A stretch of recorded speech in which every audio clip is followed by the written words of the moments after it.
Right, guys, I can't explain to you the conversations that we've already had.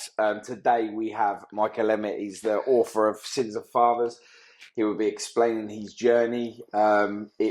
We've been talking a little bit so far, haven't we? I really appreciate you coming down Bless today. you. Lovely to meet you. No, it's No. you as well. We spoke a lot Yeah. over the internet and Yeah. via text messages Yep. and what have you. Yeah. And yeah, cool. If we could have got all of that we were saying before. Maybe it'll come again, eh? Maybe it will. Maybe it will. That's Yeah. brilliant, mate. Tell me from the start. You know, how did this all become? How did Michael Emmett become?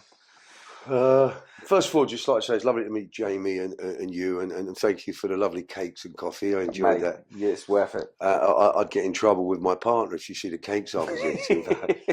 I'm glad you didn't get it on film. So where did it begin? I mean, I think from a very early age, I didn't feel right.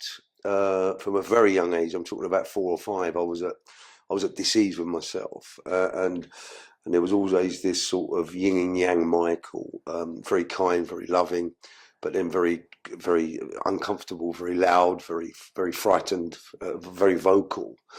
At a young age, I mean. There was some sexual abuse at a very young age, when I was about 5, and obviously that was the beginning of, or the contribution of my dysfunction around women. And it's not an excuse; it's a reality. But the name of the book, Sins of Fathers, is I have a faith, a Christian faith. I'm not here to preach. I'm here to give the message of what that means to me. So my grandfather, on my father's side, he was shot in the war. I believe something happened to him. He wound up a semi-cripple. Bless his heart. He used to walk about on 2 sticks. Very violent man, but he was a very, very clever man. They was from Battersea. My dad and his 3 sisters. They was born in Grant Road in Battersea, and my grandmother Alice. She was very, very calm. Sort of from a middle-class family. Not that there's any class distinction with me. I'm sorry I've even mentioned the word, but they were civil servants. And my grandfather, Charlie Emmett, was a rascal from Cork in Ireland. It's been a long time since I heard the word rascal. Yeah, I love it, do you? Yeah, I do. Yeah, we're definitely bringing that back. Absolutely, rascal, yeah. absolutely. Rascal, love it. Yeah. Love the word.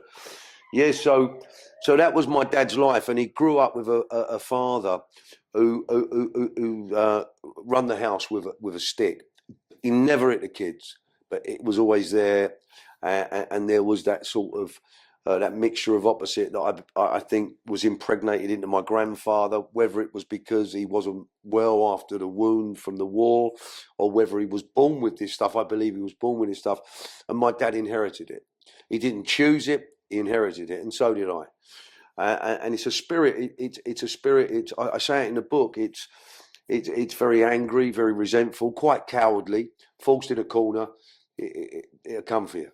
And so working under that was quite difficult for me. And I got it early days. I thought, this is not right. So I was always living in my head. Yeah, I was always in fear. And my mum was this sort of Italian-looking woman, and my mother's family were blessed. My mother was the antidote to my dad's sort of sin. Let's call it sin, or his craziness. And she brought the best out of my father, naturally, because of her ability to love. And love is a verb. It's a doing word. Love. We think it's because a girl's got a nice backside or she's pretty or whatever that comes with it, but that constitutes lust for me. Yeah. So love is action. How we are with our kids. So my mum was full of it, and so was her family. So you had this wonderful lady, and I'm not saying my dad wasn't wonderful because he was a lovely man, but sadly for him, and it makes me want to cry sometimes, he didn't understand what it was. And from my investigation of Sins of Fathers and the life that I've led, I started to realise I've investigated it. It hasn't made it better just by investigating it. It's about sort of cleansing what that came from my grandfather, my dad to me. And it was like an oak tree. You know, it'd been impregnated from generation to generation, and it didn't want to leave. And so I fought to make it leave. I've done lots of things to do that, and I'll tell you later on. So I come out of the flats in South London. My dad had been married 4 times. My mother was his second wife, and he had 7. I got 7 siblings.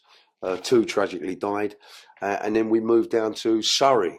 I don't know if you remember the Clampets. It was do you remember the Clampets? It was a Beverly Hills story. They won millions of pounds out of oil, and they turned They've up. done a film and that lot about them, didn't they? The Clampets. That's it. Yeah. So it was a bit like the Clampets when we arrived in Surrey. You know, all from South London, out the flats. My mum's got false eyelashes, bouffant hair. Hello, love. And ironically, we moved opposite a vicar. And my dog used to jump out and try and have sex with his dog. So we would arrive like it was a bit crazy. Did you ever sit there and think to yourself, you moved opposite a vicar, like now you are a very religious man, right? And you've got faith. The fact that it was injected into you at a younger age without you even realising. Yeah, there is that side to it. But I wouldn't say I'm religious. I would say I'm spiritual. Spiritual, yeah. And I have a faith in Jesus, and I have a faith in the cross, not at Christmas and Easter.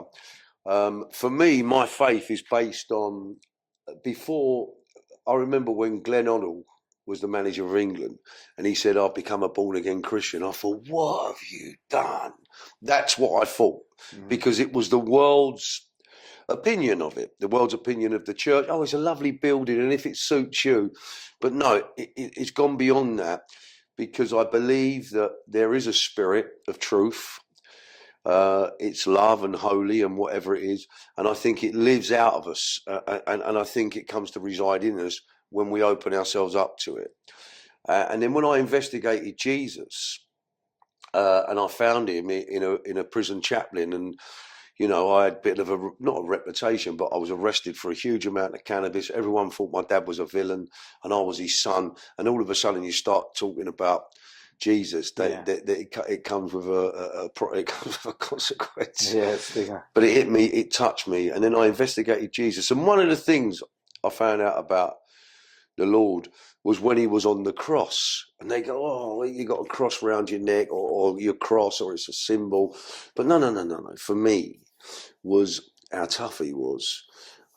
They say it's a tragic death. You suffocate. You're opened up like that, and you drown. And the beauty of it was 2 criminals next to him, and he didn't say, "Really sorry, I can't speak to you because you've been robbing the woman round the corner." He said, "Believe in me," he said, "and I'll take you to paradise." So what's paradise? Paradise is that inner feeling of peace, love. And so it represented something. If you read the Bible, it's quite violent, actually. And he was a tough guy, wore the grass. He was an informer. He said, they know not what they do. They stabbed him, they cut him, they beat him, they smashed him.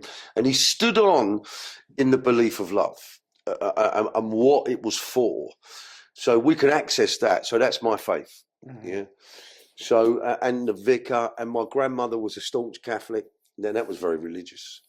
In her bedroom, there was water from Lourdes. There was Saint Peter, Saint, all pictures everywhere. I thought Jesus was her cousin. There was so many pictures on the wall. And I nicked that line from a friend of mine, actually. And so that was it. And she was great. My grandmother, she always praying, and the Mary and the Rosary and all that. So that's what I thought God was. And I thought he was a punishing God.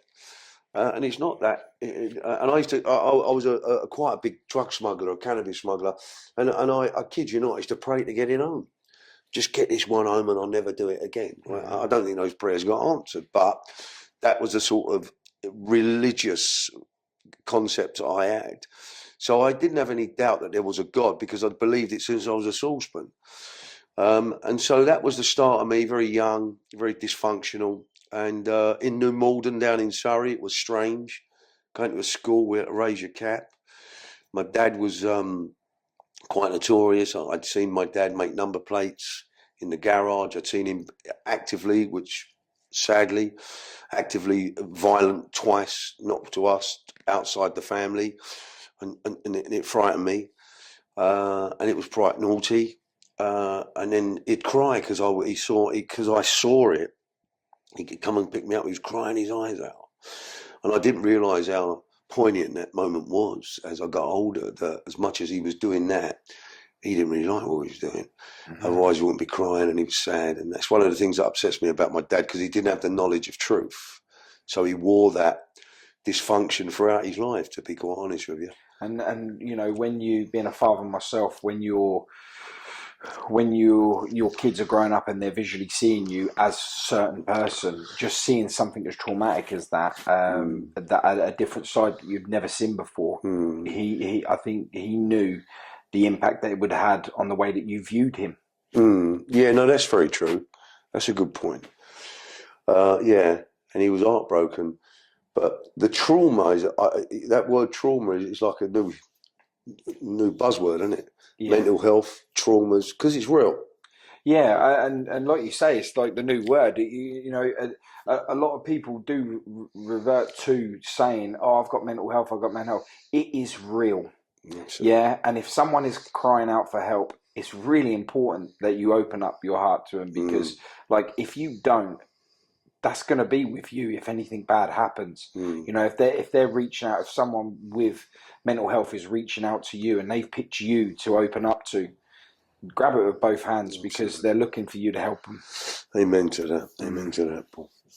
Yeah, you see it everywhere, especially in prisons. You see some sort of.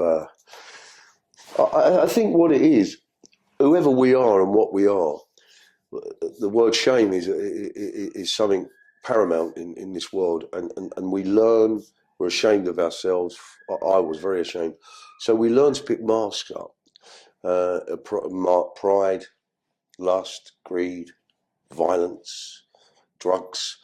For me, recovery is not about coming off the drugs, which you do, and the drink. It's about recovered as a person, and I'm not condoning drugs or drink. Don't get me wrong, but you know, it's about recovery of the person. So the drink and the drugs, or women, or money, or whatever, they're all in the way of the soul. And I don't want to get too deep into that, but it is deep. So until we learn to drop the masks and be very honest and open about who we are, it might not suit everyone. Is then people get an identification. Oh my God, I've got that. Or oh my God, I think like that. Oh my God, and then you start. Then something changes in the atmosphere, and I think surrender to me was a word. Don't surrender. Yeah. We've never surrendered to anybody. So it becomes part of. Well, you're speaking something that you don't feel. You're petrified. But surrender to me was as one of the key words in my recovery. Surrender to self. To surrender is to let go, is to pull back. So I surrender it up, and I have to do it every day. So I surrender my control, whatever my defects are of character, and I have many. I've learned to dilute, get rid of some, but they're still waiting around the corner to go, hello, I'm here. Yeah. So it's a constant, and that's where the mental health and the malady of the spirit. I love the word you've used a couple of times. I had a great conversation with you earlier. I've really enjoyed coming here. I'm glad. I feel the same as well. Yeah, it was really cool. The word manifestation, which is you've used it a number of times, and the manifestation of whatever manifests is all down to the root. Yeah, it's down to the root. Yeah, and I don't think enough people manifest the information well enough to be able to excel it in a positive way. Yeah. Most of the time, when people are manifest, they look at it in a negative way. They're not accepting what the message actually is. So with that, they'll end up churning themselves up and expels a negative behaviour, which then entails negative repercussions. Excuse me. Yeah, what a lovely way of putting it. Do you think, though, when people manifest and they don't know they're manifesting, they get quite frightened? Yeah, of course. I mean, you've got what you've got to understand is when you start to manifest any information that's given to you in a way where you're trying to figure out an outcome, it be positive or negative, yeah, you're questioning the way that you are feeling and acting as a human. So with that becomes a new power of understanding, whoa, I'm not just a yes and a no person. I can think like a human. I can change the path that I'm traveling on. I have that power to be able to create a new future, a new path, a new positive outcome for you, for me, instead of just being like, oh, fuck it, I'll just deal with it. Do you know what I mean? Yeah, for sure. And of course, unfortunately for a lot of people, they deal with it in such a negative way that could end up being on a path for destruction. Amen. And that's no path to be on, you know, because we've all been put on this planet for a message. The message, we feel like it's a positive or a negative message. Either way, you learn from it. Absolutely. So if everybody looks that at the trajectory of the message that you're giving is it gonna benefit you in a spiritual way?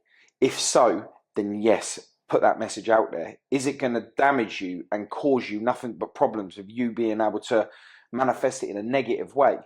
If so, work out how you can pull yourself away from that negativity to be able to put back in to the positive lifestyle. Absolutely, yeah. That's healing, isn't it? Yeah, very much so.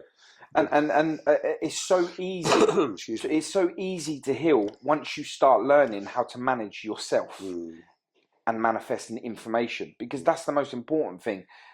Is understanding who you are, because there's no way that you could, if someone asks you for help or you feel like someone needs help, how are you supposed to help them if you can't help yourself? Amen.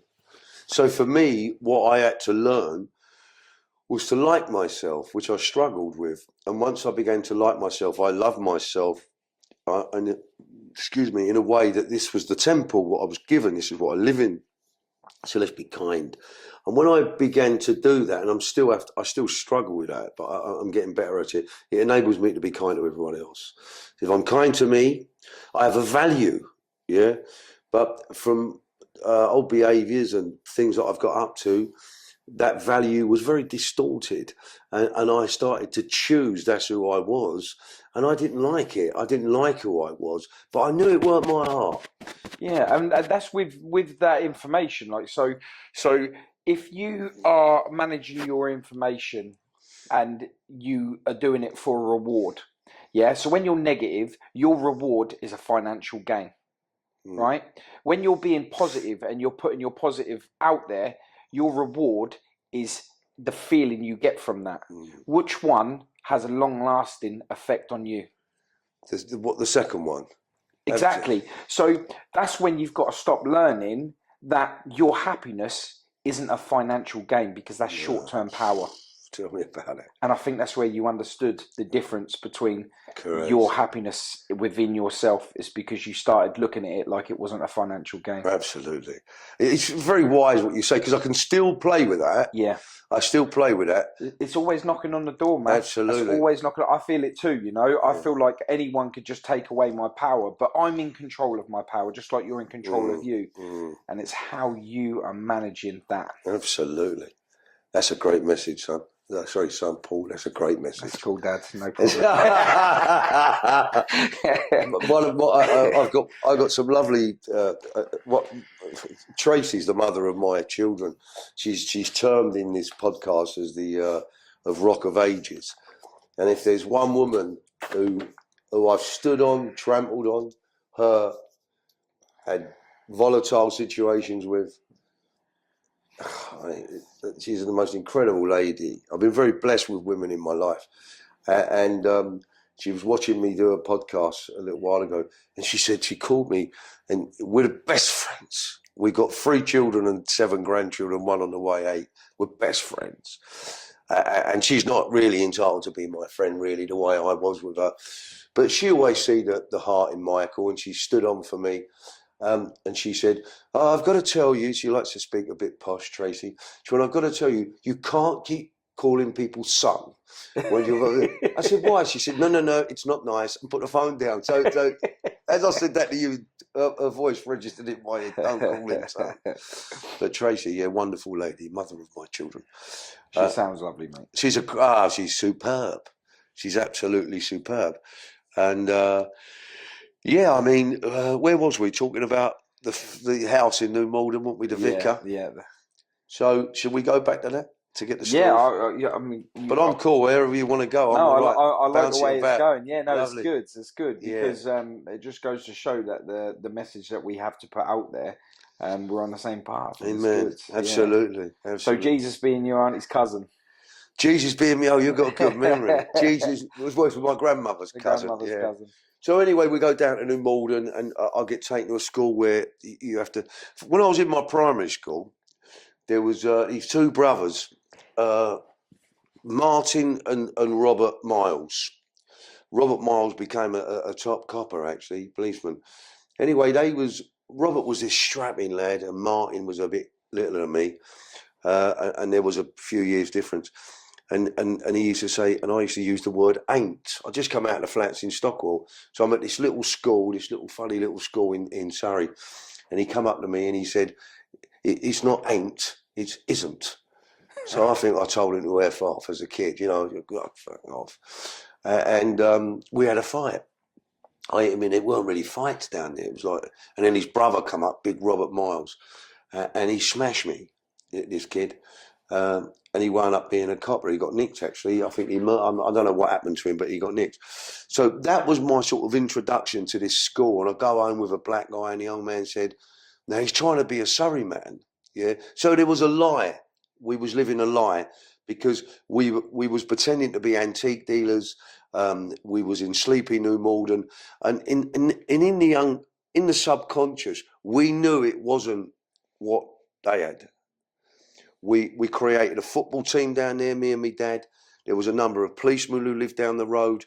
And so it was always an act. It was always a stage because the pee in the mattress, I don't know if you know about the pee under the mattress. It was a thing we learned at school, the discomfort of something that is not true. You said to me earlier about being honest. I've struggled with being honest for years and years and years because I was a criminal. And plus, whatever, I didn't like some of the things that I used to get up to. But my dishonesty began at a very young age. I started kissing girls from the sex abuse because I thought that's what you'd done, yeah. And I was quite flirtatious. I was an 11-year-old. When we lived in Stockwell, my dad had he was a club owner. He weren't Peter Stringfellow. He had a drinking club in Balham, yeah. It was like I used to play cards and get drunk. So there was always booze in the house. So we'd wake up, me and my sister, in the morning. I could always smell gin and tonic or Cinzano. There was always a dirty ashtray. Oh, Cinzano is horrible. I know, but it was always I remember when I was a kid and there was some on the side and I quickly downed some and I spat it all out. And I was like, oh no, I'm trying to rub it off the wall before I get caught. I left an horrible stain. I was caught though. That was, Cinzano. Do you ever drink it again? No, never. I wouldn't. Nah. So there was a dirty ashtray where the people have come back to the club. And so we'd like light a cigarette. We were 6, and what we're doing. And me and my sister used to sip. So no one's fault. It was just how it was then. We had a lovely home. We had a lovely way. My mother was beautiful. So them little sneaky things as a young kid. Then I started stealing when I was very young. It wasn't a village, New Malden, but I'm going back nearly 57 years ago. It seemed like remote. I was used to the flats. And so I started stealing in Woolworths. Then I got nicked for fighting, and my dad tried his hardest to keep me away from it. And it wasn't because I'd been, maybe I'd seen a little bit of it, but I was like, duck to water. I used to go in Woolworths, chew all the girls' mascaras and lipsticks and all that. And then I started earning money as a young kid. I was so spoilt by my mum. She could see that I was the one out of 3 children that was limping. She knew there was something that she couldn't quite put her finger on. Yeah. And I wasn't I don't want to show off, but I wasn't a bad-looking kid. So that was a mask. You're a bad-looking guy now. Thank you. Thank you. But that was another mask, you know, because I can remember looking up for people. And I always had a conversation going on in my head as a young kid. And I would always hide behind my mum's. Was it you or was it something else going on in your head? Was the conversation? It was something else. There was something that had started. I think if I go back to that name, from the grandfather to the dad to me, plus the sex abuse, then all of a sudden Did you know your abuser? Yeah, I don't want to. I didn't mean to cut you. No, you're all right. You're cool. Yeah, I do. And it's not that I don't want to talk about it. I just don't want to bring them into it. Yeah, no, No, you're if you cool. didn't want to get into it, that's absolutely fine. I just didn't know if you knew. A lot of people that I have podcasted that has been abused, they knew their abuser. Yeah, me too. It was a babysitter, and it was a female, and anyway, it was. Oh my God. God.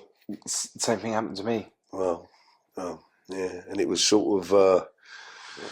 It's funny because I didn't feel abused, bizarrely. It was something that got ignited in me, and it became sexual. So at a very young age, I what upset me was when it manifested when I got older. I just think, why am I doing this stuff? Because I became the abuser. I don't mean I was raping girls or anything like that, but I abused them emotionally. I always wanted you to love me. I always wanted to be loved by women.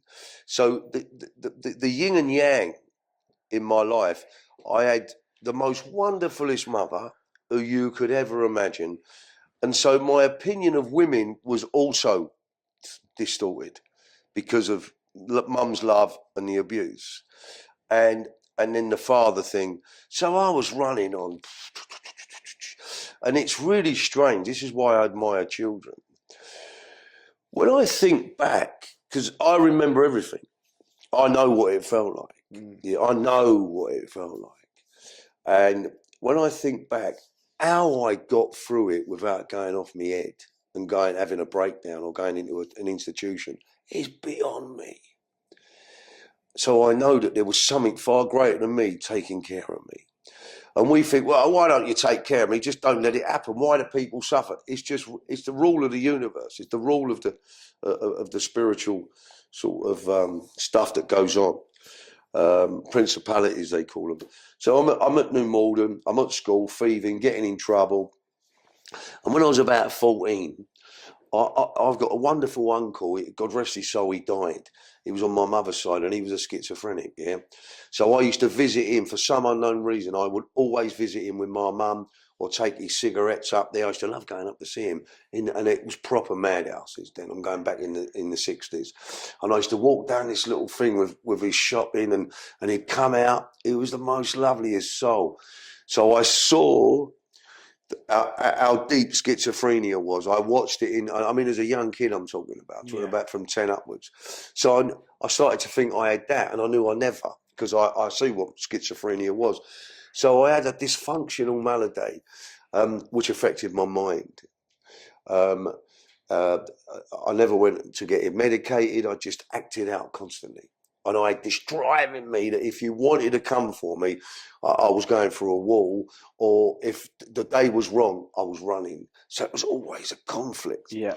So it was a choice. I say it's a choice. I didn't have the ability to choose. It used to turn up. I used to wake up with it, Yeah. And I remember it from a young age, and I can remember being a bit spiteful a couple of times.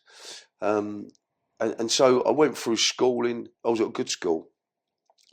My sister, who is beautiful, she's a beautiful girl, but she was like my grandfather and my dad, grade A student. The wonderful Martin, my brother who died, grade A student. But he was a little bit of an hippie, my brother, even without cannabis. He just had that hippie way about him. He's so cool, you know what I mean? You want to cuddle him when you see him. He's such a comfortable boy. It was unbelievable. My sister was a little bit like my dad and my mum. But I'd cop for that stuff. And so at the age of 14, I flunked in school. And I weren't a bad sportsman. I was above average at running, football, rugby and swimming. I wasn't the best, but I was above average. Yeah. I was knocking on the door, and there were good signs, and there was this. And so that took me from 13 to 17, and I slipped through with that. That was something that I enjoyed, and I was coming away from how I felt, really. And so my mum was there supportive. And it was really funny. The other day, I just moved up because I become homeless, and I've never been lived on the streets, but that's another part of the story. And I took some stuff out of a bag the other day, and when I was 14, I went on a school trip to Paris. Yeah, now that's 50 years. That's 39 years ago. So my mum gives me a few quid to go with, and I go with my school, and we get on a boat. And then we get on a coach and we go to Paris. And I bought, why I don't know, I bought, I think, 6, 7, 8 small Eiffel Towers like that, and sold them on the way back to my friends on the way back on the boat. And I made a profit. Well, I didn't know how I'd done that. And when I got off the coach to see my mum, I gave her money back that she sent me to go on Wow. this trip. And the other day I found this Eiffel Tower. I thought, my God, it was in a box. How I've kept it. Oh my I God. got Yeah, blew me away. I thought, my God, how have I kept that's that? nostalgia at its finest. That is. Absolutely. So it sits next to me. So there was that entrepreneurial. But no matter what I tried to do, it was just manifesting bad. So there was always these, wow, look at that. And then what's going on? The opposite was incredible. Now, I don't want to lose that power. I don't want to lose that sensitive power if I can use it for the will of good. Yeah. So I have to be careful, you know what I mean? Because I'm a powerful, very weak man. If I choose to be. Yeah. So I can be as weak as a kitten and I can, and that was difficult. So I went through that I left school with no qualifications. My brother and sister, they got A levels, O levels. I mean, my mum was so crooked as like I was. So I say, look at the school report, he's going to go mad, my father. Because Karen's was A plus, B's, never a C, A's and all that. Mine were D's, and if I got a C minus, I was having a go, you know what I mean? So we used to change the B. He used to have things like it was a D, we'd change it to a B, as if the old man, he'd go, what do you think? I'm stupid, and I'd have to run. And so I had that with him, and then there was this thing about my dad had a reputation, yeah. And, you know, his fraternity was, he grew up in Battersea. He was good friends with Charlie Wilson, the great train robber. He was a good associate of Freddie Foreman. And I'm not dropping names. And then there was the Chelsea crowd. He knew all that crowd. I'd like to tell you one story about one of his best friends. I can't. And then there was another dear friend of ours, Arthur, who was like a surrogate dad to me. And they was all sort of in the game, yeah. And so I started to sort of flex my muscles a little bit and thinking, wow. And like I said earlier, we're amazing as kids because we learn and store. That's why it's always good to just love your children. Yeah. Just love your children because it's and real love too, because I knew as a kid that if I was shown fake love, and that felt better than real love, that I would grow to produce fake love. Absolutely. It's very true. Yeah. It's amazing how it works, isn't it? Oh, and do you know what it is? Unfortunately, you do not understand this until you've truly been damaged. Very true. Yeah, the damage is what I think the damage might, if we maybe use it as a different word, because maybe the damage is what we've sort of put around us so you can't get near us. So I think maybe the damage is like the outer shell, and maybe certain circumstances come along to smash it, and we think it's bad and uncomfortable. I think you said it earlier, you know, we only grow from that stuff, and that's how I grew. Because I'd learned to function robotically. I would be anyone you wanted me to be. Yeah. Anyone. So wherever I was, and I had a gift, and God's given me a gift with my voice. And if I use it for good, it's beautiful. But if I use it for stuff, you know, there's a quotation in the Bible in James. It says, "The taming of the tongue." They say it's the smallest part of the body, but the most dangerous. Yes. And so the taming of the tongue is you say, I have to say to God, put a guard over my mouth, please. Because if the emotional dysfunction is rattling away, this tongue, you're getting it. You know, and some of the things, the embarrassments that I've got myself into. And I think what was a shock for people, I'm not trying to say I was a popular man, but I was. And I think as much as it used to shock them, I used to think, what am I doing? I think I adopted from the abuse, the father thing, the dysfunction at school, I adopted a sabotage sword. Anything good, it was going, because I couldn't cope with good. Did you feel like you didn't deserve it? Is that why you sabotaged it? Or was it because that you felt uncomfortable in a positive direction, you learn how to manage yourself better in a more negative environment than you would do a positive one, because it put you out your comfort zone. He's good at his job, isn't he, Jane? Very. He's very good at his job. Yeah. I mean, I think the uncomfortable one was that for me. My mother's love was so consuming that it was like that was enough. So when I was out there, I felt so uncomfortable that I couldn't. I'm not great at receiving. Mm-hmm. Yeah, you give me a present, I go, oh no, I used to really struggle with it. But I want to give you one because I want you to like me. Yeah, Yeah. And so, however, wherever that came from, the abuse, the forefathers. I don't want to keep pointing at my books. I want you to buy it. It's just no. I'm telling you, buy this book, because I've got it on. I can't read properly, so I got it on audio. Thank God you do it on audio. And I said to Claude, another guy, a friend of ours, he must get his book on audio so I can read it. Listen to it. Yeah. But listen, guys. Get this book audio. Listen to his voice. He's got an amazing voice. Listen to it. It's insane. Yeah. Bless you. No. That's straight from. That is not me being like, oh my God, you're cool. right. You know, this You're is true. I love this book. You're real. I love this You're book. real. You're a real guy. Yeah. It's wonderful you got this message at 30. How old are you? 33? 21. 21. Imagine you got this message at 21. It's brilliant. Yeah. But it's brilliant that you've got this message. Who else would have known this message 30 years ago? No one. It's very far and few between. Yeah, I look back and I think to myself on role models I had when I was growing up, and it was very far and in between. I can tell you that now. The things that I was to grow up. My mum is an amazing woman. She's an amazing woman. She done what she could do with what she had. And, with that, I grew up to know that we didn't have all the toys, we didn't have the best things, but we had nature, we had the outside world, we had the ability to be able to be free as what children are now. I think children are trapped, within this zombie world, of social media and computers.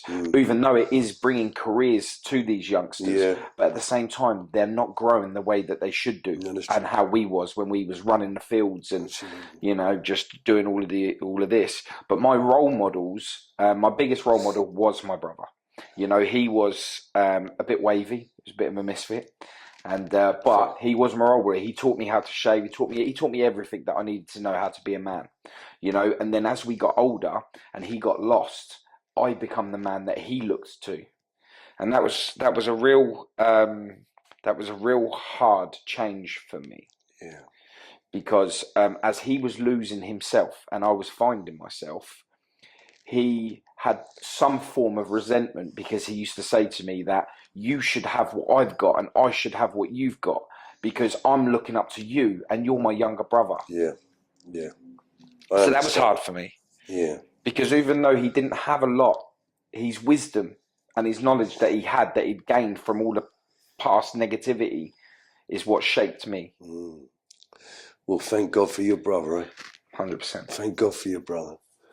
Thank God for, and I know the story, but thank God for your brother, because I had a very similar situation with my brother. He had the peace. He had the gift of love, like my mum.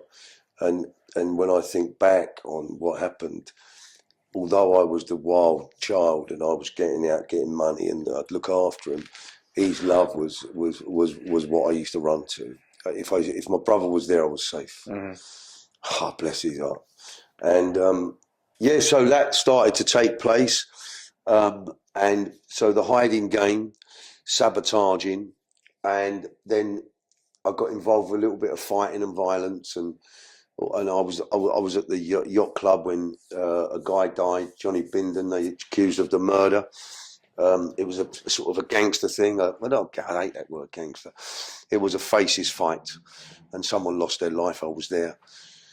I was 18. It's not really what I wanted to see, but I saw it. So the abuse, the dad, the violence, the things, then the murder.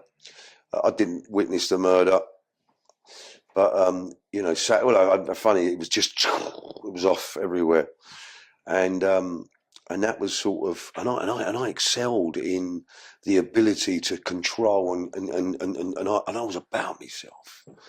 It was really weird. And there's a little story I'll tell you about the manifestation. Oh no, we'll come to that. But remind me to tell me the story of the manifestation, and it's a story that will explain me. But it's a bit further down the line. So the murder, I started getting arrested. I was involved with a crazy police chase, helicopters, and I wound up in a wheelchair. A mate of mine was banging trouble. He went through the window screen, the steering wheel embedded round in his stomach, his bone. He died, this guy. And funny enough, I've just become friends with his son, who I used to love years ago. He was such a lovely boy, James. And we've met after 20 odd years. Me and his dad had whatever we had. And so I went to prison. I never went to prison that time. I was on bail. Sorry, I got nicked. I was in a wheelchair and I was in Brixton. My dad went to judging chambers. There wasn't a lot of evidence at the time on me. And I got judging chambers. I was in a wheelchair, had internal bleeding, got myself sorted out, had to put up a surety to get bail. This is in 1983, or 1980. And I'd been in prison in 81. I was Brian Emmett's son. That was weird. You know, so I think, what's all that about? I'm Michael. So identity crisis came. Yeah, and then you have to find so that they knew you for who you were and not for Correct. who you was related to. Absolutely. So that's a power struggle within yourself there. Absolutely. And plus, I used to see that what they thought about him wasn't true because he was my dad. Yeah. And so, bless his heart, my dad. What an incredible boy. I sat in a prison cell with him for 2 years. That was tough. That was tough, man. Oh, dear, with his ways. Yeah, because none of you are paying the rent there, so none of you. He can't say this is my house. Get out. You know? That's true. That's true. So you've got that story, yeah. He was all for it. That's true. And in the end, he was. I went to work with him, straight work, selling vehicles, and he taught me about crooked MOT books. Well, he didn't. His partner did. His business partner. I was stealing. I had an egg round. I was out nicking things, so I was getting me money. You know, I always had one of their cars. I used to buy left-hand drive cars from Belgium, so I used to always have a Merc. My friends were working on Barrett on street corners trying to get a living, and I don't decry them because they've been very successful. But so I was that kid in front because of my father, but it started, and I started to think, what is wrong with me? What is wrong with me? So I turned to drink, drugs, and women, and then I became involved. I got arrested, I was in that prison in a wheelchair, judging chambers. I absconded to go and live in southern Spain because that was in the 80s. There was an extradition with Spain that if you was there at a certain time, they couldn't nick you back. Hence, all the villains were down there filming. It was the mecca of all criminals on the run. Yeah, absolutely. And across the sea was Morocco, so you could imagine. You could imagine they couldn't sit on their hands. They was itching, and whatever they done, God bless them.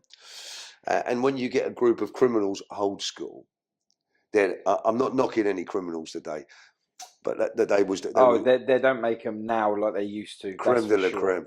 And of course, when you've got a whole bunch of old school criminals, there is always someone that's got a tail that's you're willing to chase. So it's like, hey, did you hear about that job? Hang on a minute, I might be out. Yeah, we could have done this different, for you know. sure. And next thing you know, the big jobs come. Yeah, absolutely. That's wise. So it was happening down there, you know, and I was so and so's son. And I was a rebel without a cause. I had a few little fight. I had a fight with a fella down there. His name was Eddie Ayoff, and he fought for the eliminator, I think, of the light heavyweight championship of the world. His name was, I think he went to fight Bob Foster, something like that. But he was a bar owner, club owner, and he set about my brother and his three mates over something stupid. He broke my hooter, this fella. He could hit this fella. And we set about him. There was all the gangsters was there, all the villains were there. You can't do this because of the extra, I can't get the word out, treaty. And all of a sudden we're having this fight. And I'm, coming in. But it went against me. They said, Mike, it's not cool. This is not what we do. You know, present company, imagine what they'd been up to. Yeah. But, and so it wasn't cool. And so it was one of the first times that I realised that being noticed, I wasn't the best fighter in the world, but I was game, that you was getting noticed. And in England, yeah, he can have a fight. He's got a nice looking girl. He's done well for himself. So that was then the work CV. Mm-hmm. And then I realised that down there that you got to rip it up and start again, because they was living there under a restriction that any day they could be arrested. Yeah. Yeah. So, and I wasn't mature enough and adult enough to understand that. So you cause massive. You start bringing the eye to them. They'll start thinking, "Well, Yeah. we need to lift this extradition law." Well, not eventually they did, but once they was around these villains who was wanted badly, they didn't want a little street punk kid causing trouble in bars and screaming and shouting if they were there. You know what I mean? Yeah. They wanted any excuse. So that sort of dented it a little bit there. And then I started doing a few naughty things and getting a few quid down there. I was messing about, with bits and pieces. And got a few quid so I could survive. And the Fila tracksuits were in. I had a nice white Fila tracksuit. Again, the mask. I had a nice T-shirt on. I had black hair, brown. My first wife, Tracy, I had my Amy, my beautiful Amy. She was born, she was 18 months. She's nearly 39 now. And so I was living there, and the pain started. But the pain was really in me, but I couldn't let you know. And the voice, it wasn't an audible voice, but the judgment from the shame and the whatever was going on was consuming me.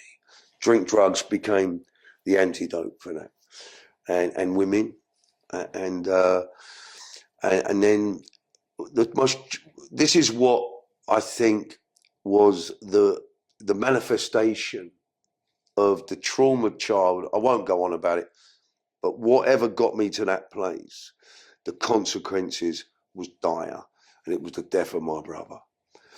And I know we touched on that, and he'd come down to be with me because my grandfather was dying. John Watkins is my mother's father. He was a flower seller in Bond Street. Lovely old boy. He was a cracker. He was a right miserable old git, but he was a lovely man. And so Martin came down. We had words. We was out in Portobello, and I'm not dropping names. There was Charlie Wilson there. There was a number of faces there, and they all knew Dad. So we had Dad. Oh, hello, how are you? And so we was welcoming. But then the mask comes up, and you hold up, and it's all nonsense. Then the drugs came in, and at 3 o'clock in the morning, we had words. Me and my brother and I, and you couldn't argue with this kid. You couldn't argue. And he left. I went and got him. I gave him the car. This is at about 4 o'clock in the morning, and he drove to Malaga Airport. And I went to bed, and I fell asleep. And I didn't want him to go to Malaga Airport. He was screaming and shouting, and he was out of character. And I thought he'd come back, and he never. And he got to Malaga Airport, phoned up my mum, couldn't get the money in, and thought, I'm going to go back to my brother. And on the way back, he went underneath a lorry. And when I say it was tragic, I mean, all they would show us was his head. They wouldn't let us see any part of him after that. He was in a bad way.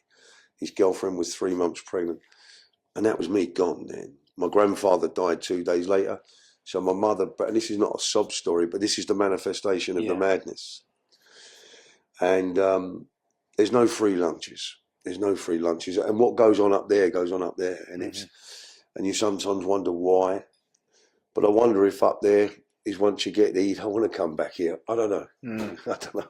Yeah. I don't know. And so we buried my mum. We buried my brother, and my grandfather died 2 days later. So my mum buried her son and her dad on the same day. And that was it for me. It just went, and I was off having affairs with friends' wives, sabotage, and there's no excuse. I'm disappointed about what I done, but it all stems back from the brokenness of the child, and that's no excuse. That's why I sympathise. That's why the youth need to be got, loved, and looked after. And so I just went on this rampage of destruction, and I got heavily involved with drug smuggling. I went to work with my dad. Come back from Marbella, went to prison for a while, came out, distraught, broken, angry, frustrated, blamed God. And then I went back to live down in Spain. I'd left Tracy and the children. I'd had 2 other children, my Lily and my Beth. I've got 3 incredible girls. I've got 4 girls, but Tracy's 3, and then I've got Ruby from another relationship. But my 3 at home with their mother. Wow. Thank God they weren't boys. Thank God. And they've given me wonderful grandchildren. And then I went to work with my dad. And he had the connections. And this is what I wanted to tell you. If I'm going on, shut me up. So I'm in Morocco, yeah. And I tell this story because everyone's dead, and I got arrested for it. So I'm in Morocco with this so-called, I think he'd been watching the TV too much, this geezer. So he's walked in with a holster with a gun here. I didn't take a blind bit of notice of him. There was a man from authority there, an official, a renowned London, I wouldn't call him a gangster, Bobby, but he was in the know. And he could shuffle a pack of cards, put it like that. Mm-hmm. Non-violent business, but real. And I'm there, punk, buying copious amounts of cannabis. But all I want to do is have a puff. I'm not listening to the nonsense that's going on. No. I said, let me have a puff, No, it's an insult. You got to take your shit. I want to get stoned. So he gives me a chillum, this pipe, and I smoke. And we're talking about high-level cannabis smuggling. No, we are. It's whatever it is. And I'm not even listening now. I'm away with the fairies. Mug myself off, really. And out the corner of my eye came a mice. Yeah, it was a little mouse. It was that big. And I absolutely ponied myself. I was so frightened. I went, oh my God. And they went, what's this? Is the yin and yang of Michael. What? I said, there's a mouse there. And they've looked at me and laughed. What is this? What, you're frightened of a mice? What's wrong with you? Bobby's looking at me. And I made such a big amanada. I think they looked at me and thought, what's the matter with this fella? 6 months later, I was arrested at gunpoint in a place called Devon, in a place called Bideford in North Devon. And there was 60 officers because there were 17 people on a boat. They weren't all on the boat. And I think there was 16 officers armed, night sights, all that stuff. And it was like a film it was like they was arresting the IRA. It was naughty. Really? Yeah, it was mad. It was the special unit and the customs and excise. And we come into Devon with 5 ton of cannabis. And there's also a blessing in that story, but I'm saving some of this till later. And so when I get out of the car and they shout my name out, I sort of hid away and ducked away. I was trying to make sense of this. I thought, what's going on? So a mate of mine tries to jump in the sea in Bideford. The driver faints, dear Alan. He'd been away for a number of years now. He didn't fancy getting nicked again, this boy. And Peter tried to dive in the sea, and they called my name out. And when I got out, there was these lights shining everywhere. We're on the East Quay or West Quay, whatever it is, in Bideford. It's a fishing town. The 5 ton of cannabis has been unloaded, and they've got it. And now they're armed, and when I say they're running towards us with guns down this open street, and over the sort of side of the wall, there's the rifles. They're absolutely everywhere. And the madness was, I'm not saying I ain't frightened of guns, but the madness was I wasn't frightened. And yet the mouse 6 months earlier petrified of me. So this mouse was a legit mouse. It wasn't something because you were smoking and you'd seen it and no one else could see it. It was legit. So when you are in these serious meetings and things like that with these guys ready to do these really big deals, and you were smoking and stuff, did did people start not taking you serious because you was like getting wavy rather than being like all the others where they're all sitting there and thinking? Did you gain their trust from being so not as focused as the others, but you knew what you were doing, but you showed that you wasn't as focused? Well, what it was, 9 times out of 10, I was focused. Yeah. So they had an image of me, because they were foreigners, that I was my dad wasn't a London gangster. He was heavy, but they liked them words. Yeah. So they thought I was the son of a gangster. I didn't. So I used that to empower myself in meetings and to purchase. Yeah. And I suppose that went on for a number of times. But on this certain time, we was in a beautiful environment, yeah, and it was on the side, and it was pollened, and it was sitting there, and it weren't the first meeting I'd had a number of meetings, but it's the first time I met these two guys, and I'm not sure whether it because he had a gun, the fella, that I might have thought, well, maybe I didn't take him serious, I don't know. Yeah. So it wasn't a normal thing that I would do, because you couldn't be stoned if you was working. Yeah, yeah. And what we was doing there, first of all, we was just trying the gear, looking at it, and I just took advantage of my addict. I wanted to smoke. So it was a one-off. Yeah, okay. But when the mouse ran out, I mean, you had to be on point, otherwise people wouldn't work with you. I couldn't be seen to be stoned. So when I did used to work, I was never high. Yeah, I was always on point. And I suppose the brave kid that was dysfunctional was the one who turned up when I was at work. I didn't have any fear.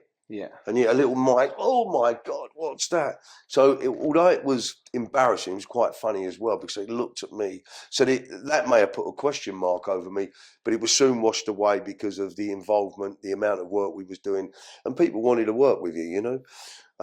So yeah, but it was that opposite, that when I was on the floor, I wasn't worried about the guns. It was really weird. And I'm not frightened of guns. It just, something came over me.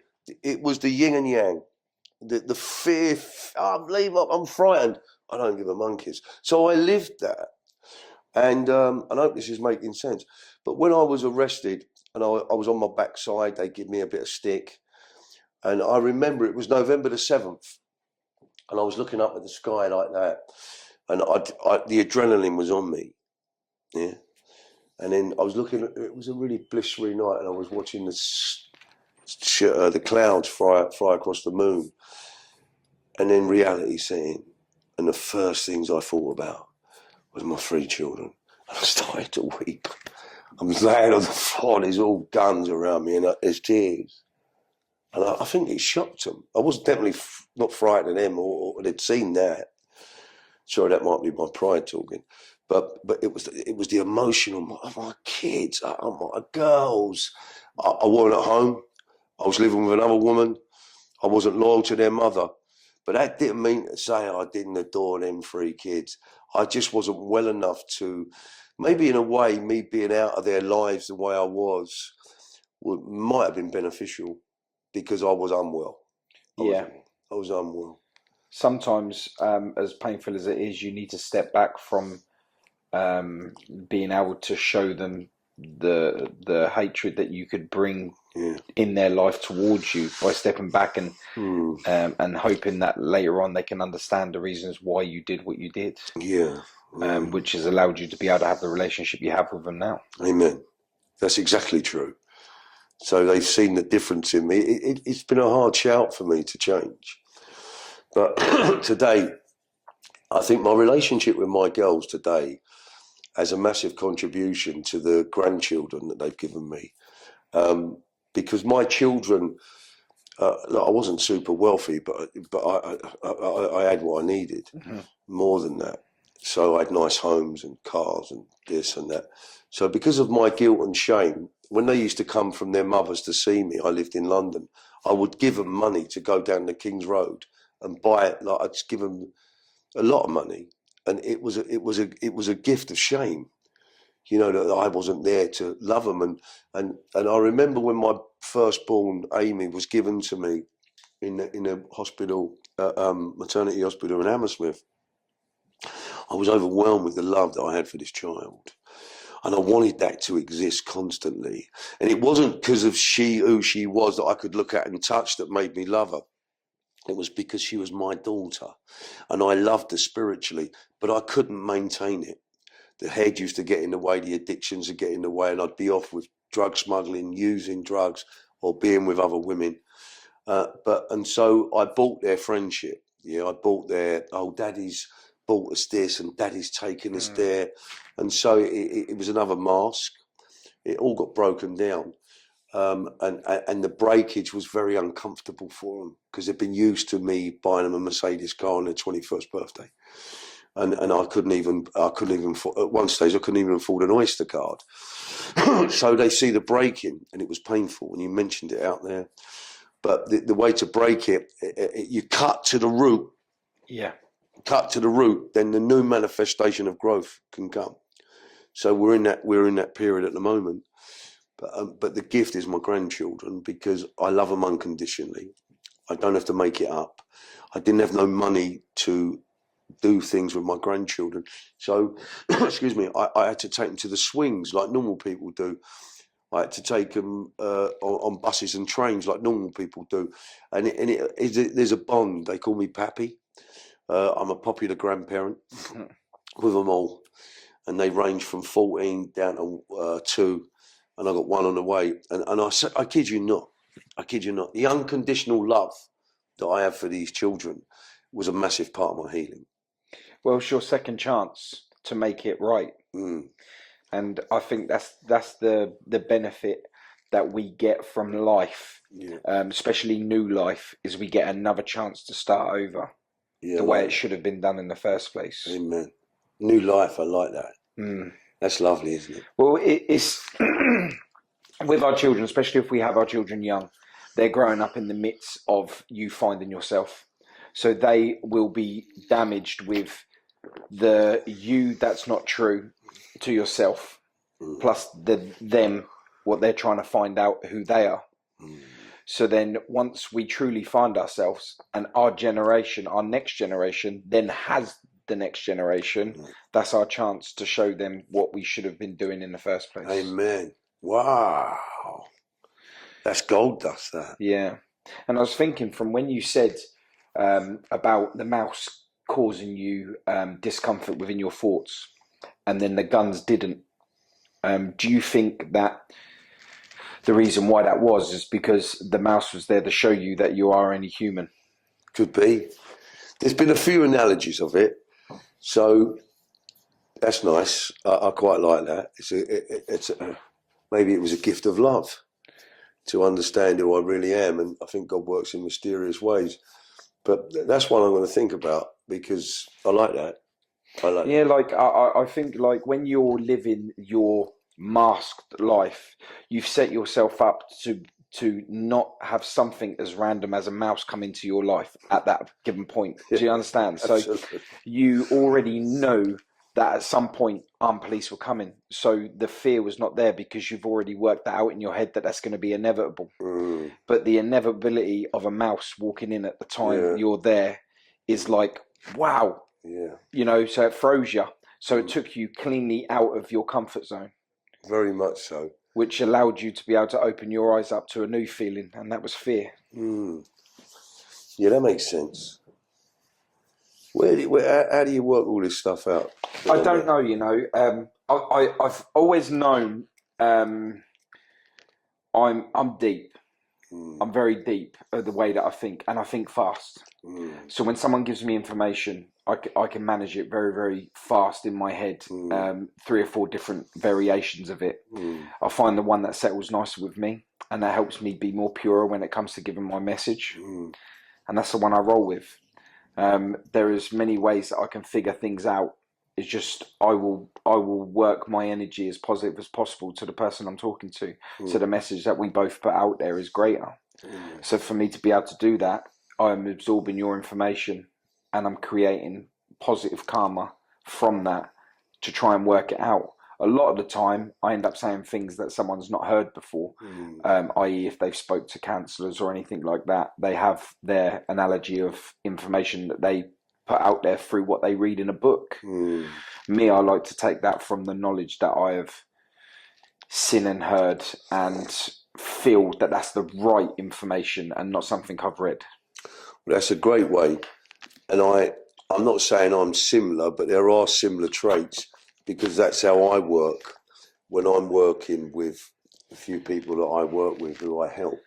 So the information I give them is based on my own trauma healing, and my mind's very quick, but then my mind can also be very slow. I find it hard to learn in the natural, but in the spirit, I self-praise is no praise, but I'm pretty on it, and so I understand what you've just said to me, but I've never heard it put like that about the mouse.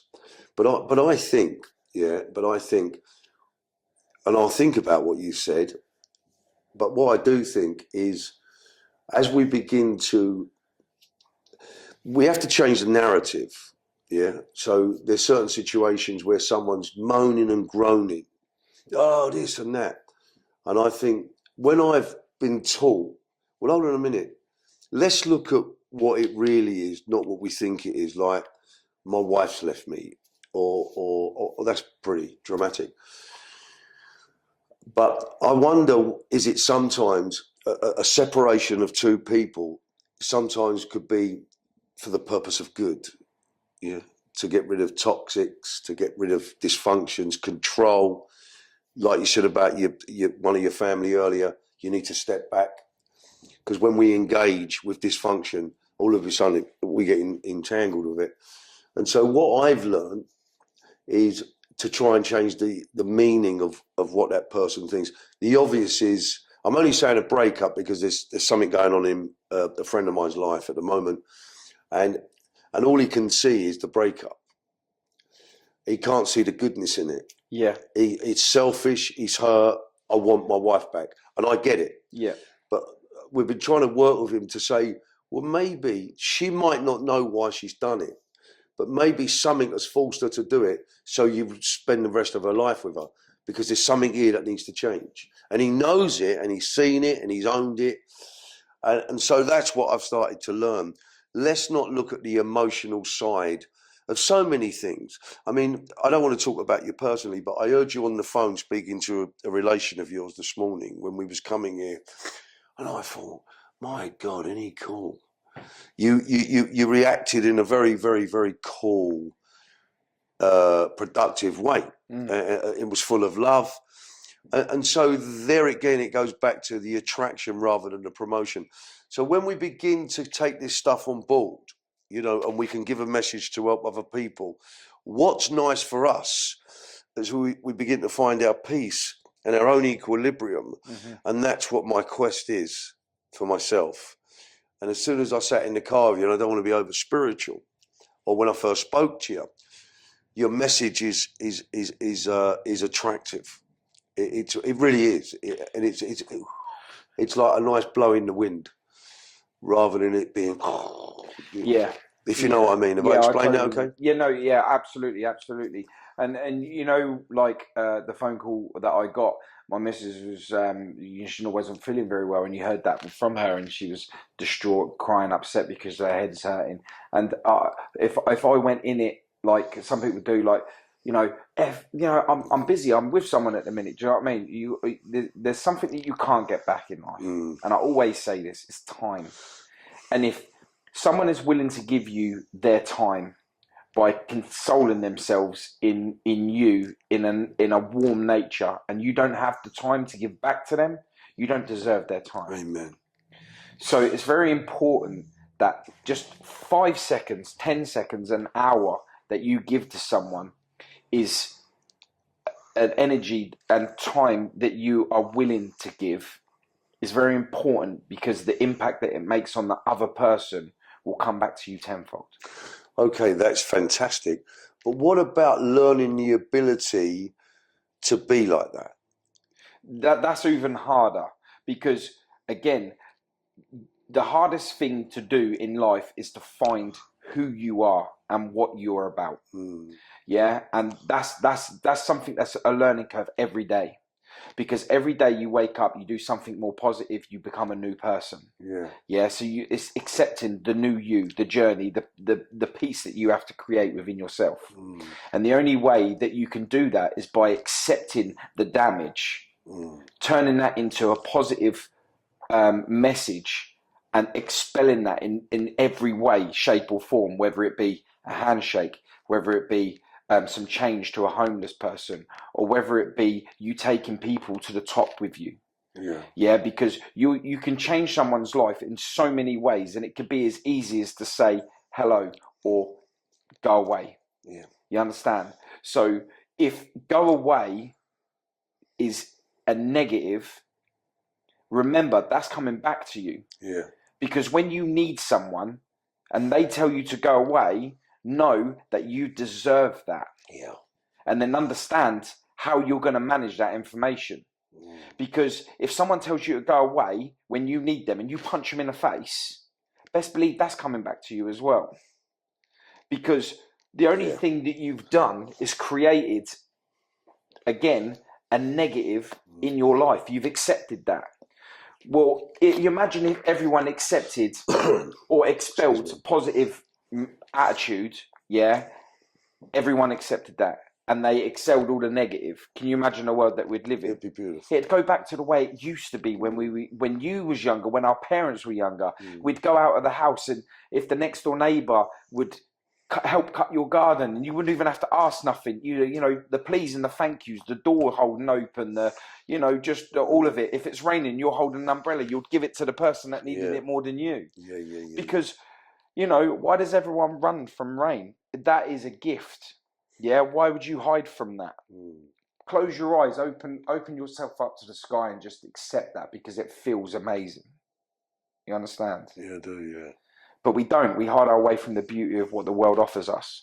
It rains, we cover ourselves up, we stay indoors, we lock ourselves away. Why would you do that? This is, one day is all going to stop. And you're going to wish for that. Because you never accepted it when it was here. Yeah. Great way of putting it. It's true, exactly. So the spiritual law of that, as we spoke about it earlier, is we reap what we sow. But to understand sowing, you haven't got to be a faith-believing man, or you haven't got to be anything. So no matter what we put in, we get out, and everything returns, correct. And I know there's a word, karma, you use. There's loads of words we can use. But I think to encourage anybody, okay, I'm going to be a nice guy. Oh, okay, go on then. So it's very difficult if you're not aware of what's stopping you being nice. So is there a judgment? Oh, he's not a very nice person. That's why the Bible says, do not judge for fear of being judged. So then you become sympathetic to the cause. Do you know what? And I think when we have big struggles like I have, and we begin to break them down, because the consequences of my struggle was unbelievable. Why does it keep going wrong? I'm no good. I hate myself. Blah, blah, blah, blah, blah. And even when it did go right, I was so consumed with it going wrong, I didn't even enjoy it. Yeah. And so the poor human beings, we haven't asked for this, and we get it, And popularity stakes. I remember at school, if you was a good runner, it was always about being popular. Isn't it sad? And so if you're not popular, what are you? Oh, I think you're human if you're not popular. But so all that stuff goes on. You mentioned about the social media. So everyone, and there's good in that, but everyone's looking, how many likes have I got? Who's following who? And I wonder what all that is. It's insecurity, it's brokenness. So if we sow from that,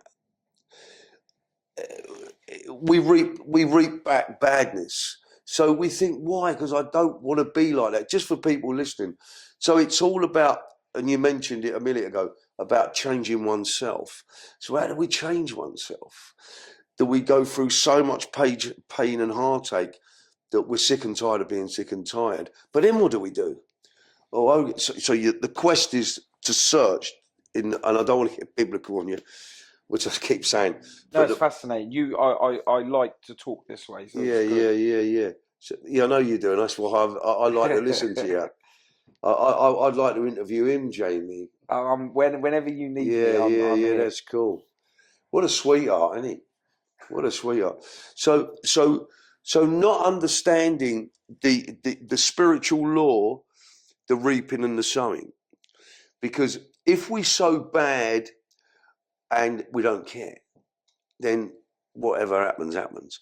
But when we're sowing badly and we do care, but it's coming from a dysfunctional behaviour, and I don't want to keep going back to the abuse because I've mentioned it enough. But whatever manner, it's no excuse. I didn't choose to be how I was. The choice I made was to change because I was so tired.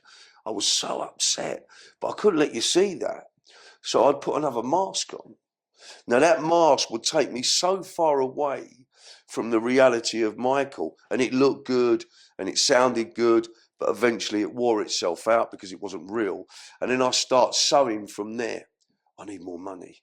I need another girlfriend. I need more drugs. I need more this. And then I'm angry. Yeah, I get angry. And all of that creates, it comes back and it's frightening and it's uncomfortable. So I think that the key to it all is about choosing change. So until we've sick and tired of being sick and tired, we don't That get gave me it. goosebumps when you said that. Yeah. Because I felt that from you. Yeah. When you're sick and tired of being sick and tired. Yeah. That's when it happens. A prison cell's not enough. Losing all your money's not enough. Having beautiful children and grandchildren for some people is not enough. They want it to be enough. They're determined that they want it to be enough. So that's my story. So on the outside, it looked good. On the outside, it looked bad. On the outside, it looked exciting. People wanted to be what we were, not only me, because we had. Here's a little story. I was in a shoe shop about 2 years ago, and it was a pop-up shop, and they were selling cheap shoes, and they were good. So I slipped in there. I have a fetish about shoes, and I slipped in there, and there's these two. I think they was from India or Pakistan. These two ladies, but speaking very elegantly. They were both young girls whose father had got the shop, and they were really nice girls. And I'm listening to them, and I'm looking at these shoes. And she says to her sister, "Oh, did you see last night the film on the Hatton Garden robbery?" Now I knew a couple of those guys, or my dad knew, and she says, "Oh, wasn't it exciting?" What I really got frightened about, she said, whether they was going to get through. I don't know if you've seen the film. Yeah. Whether they was going to get through the hole. So I'm listening. So I sort of look at the girls, and I go to one. I say, "Did you really find that exciting?" That she went, "Oh, yes, so exciting." She said, "How incredible." I said, "I'm an ex-criminal." The look on their faces totally changed. So they looked like that. And, "Who are you?" And I thought, well, because they was interested in that, they'd be interested in this. Because I like to tell them about the criminality, then my faith. Yeah. I don't know I'm an ex-criminal. Yeah, it's a good way to get your message across by shocking and then kill. Yeah, and they listen. And then I mentioned the faith. But what I found interesting was that the reality of Michael was quite off-putting, but watching in a screen wasn't. Very appealing on screen. And she told me that. She said, "Well, we'd love to be doing that, but you're here. We would, we find it quite not frightening, but wow." So the dysfunction for me with these computers, tellies, and all that, we can get delusioned, yeah. And that is why when you mentioned early about being in the fields, I remember going to the field to get tadpoles and things like that. That's the beauty of nature. And I think when we sort of give that love to especially our own, I mean, we've all got to take care of our own patch. And when we give that love, like you do with your children and me with their grandchildren, it comes away from that sort of, what's real. Oh, he's got a lovely pair of trainers. I want them. Yeah. And when we take them back to the nature of love, which I've had to go back to my grandchildren. I thought I was taking my grandchildren. They took me back there. Mm-hmm. And then it became simple. And when I spoke to them girls afterwards, after speaking to them and chatting to them, we got a bit friendly. She said, "We were frightened.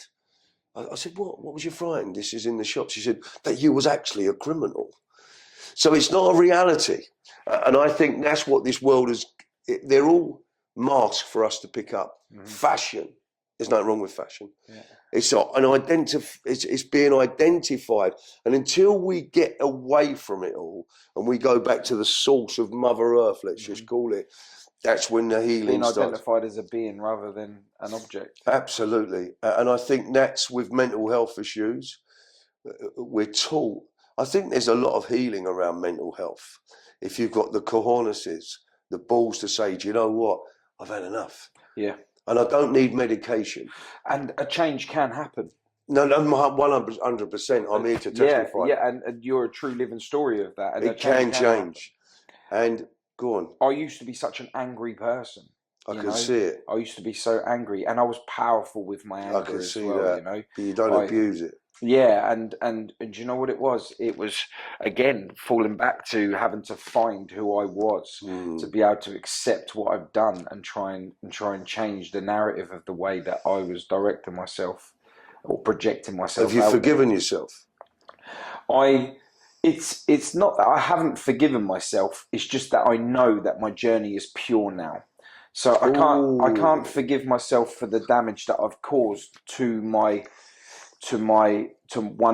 the people that I'd done it to, even though some of them did deserve what I did do. But I have openly apologized to them for doing it. I hold my hands up that I could have directed myself in a different way. The outcome would have been different, one for my soul and two for them, because the damage that I caused people in being able to handle myself in the anger that I was projecting out there was violence. So I hurt them in a physical way, which then hurt them in a mental way because they thought they were powerful, and I damaged that. So I allowed them to be hurt mentally, not just physically. So that's something no matter how many times I can say sorry, I've damaged someone mentally and physically. So I've changed the way that they think towards people.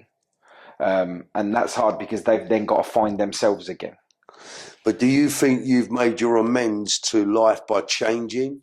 And do you think that you could become something that's important to these people again? Wow, look what he's done. I get messages a lot from people that state you are doing really well. Your message, they understand the message and stuff.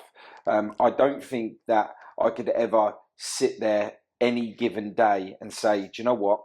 My message is heard now, because it's a lifetime. It's got to be. It has to be. It has to be a daily. It has to be every second. That message has to carry on. So if I allow myself to sit there and go, yep, my message is heard, the hunger will stop. Absolutely. And I don't want that. No, you can't. I can't. You're special. I think I survived death myself. With my heart problems and stuff, and I think that I was saved for a reason. I weren't sure what that reason was at first, so I abused it for a little bit. You understand? I get it. Yeah. I'm not allowed to travel. I'm not allowed to do this. I'm not allowed to do anything. Fuck that. I'm Paul Stansby. I'll do whatever I want. So I abused it for a little bit. And it wasn't until I lost my brother that I realised what love truly was. Oh. And the other was that I managed to find my cause, my reason for being here.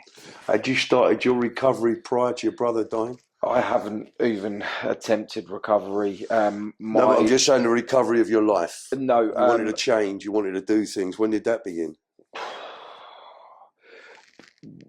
That happened when I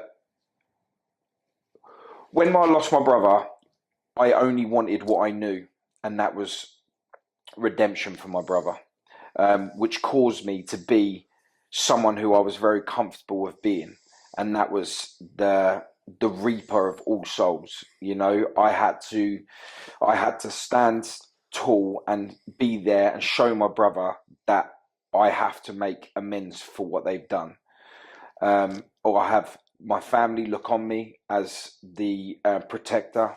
So I have to show them that someone's touched us, so I have to get them back. what a stupid message. Mm. What a message. Yeah. Because when I went on road to find people to take something that I shouldn't be allowed to take, and that's a life, it was hard for me to manage because I was on my own. I had a network of friends that are able but not willing to help me like I would have helped them, which was a real eye-opener, because that's when I started realising I'm on my own. Yes, someone will answer the phone and tell me it's stupid, don't do it. Anyone can do that. You know, because I could tell myself it's stupid, don't do it, because it is. But knowing that I almost become the people that took something so dear away from me, was, wow. It was, I know that I wasn't them. I know I had to step away from that person. I know I had to step away from the way that I was feeling, and with that, enlightenment come. And when I started feeling enlightened, I started feeling light. I started not feeling heavy anymore. I started to feel that, for me, this new feeling that I've never felt before was something I wanted to chase. Yeah. So the quest. Yeah, so I pull that rope in, I'm pulling it in, and I hope I never get to the end of it, because I don't want to get to the end. You're not gonna.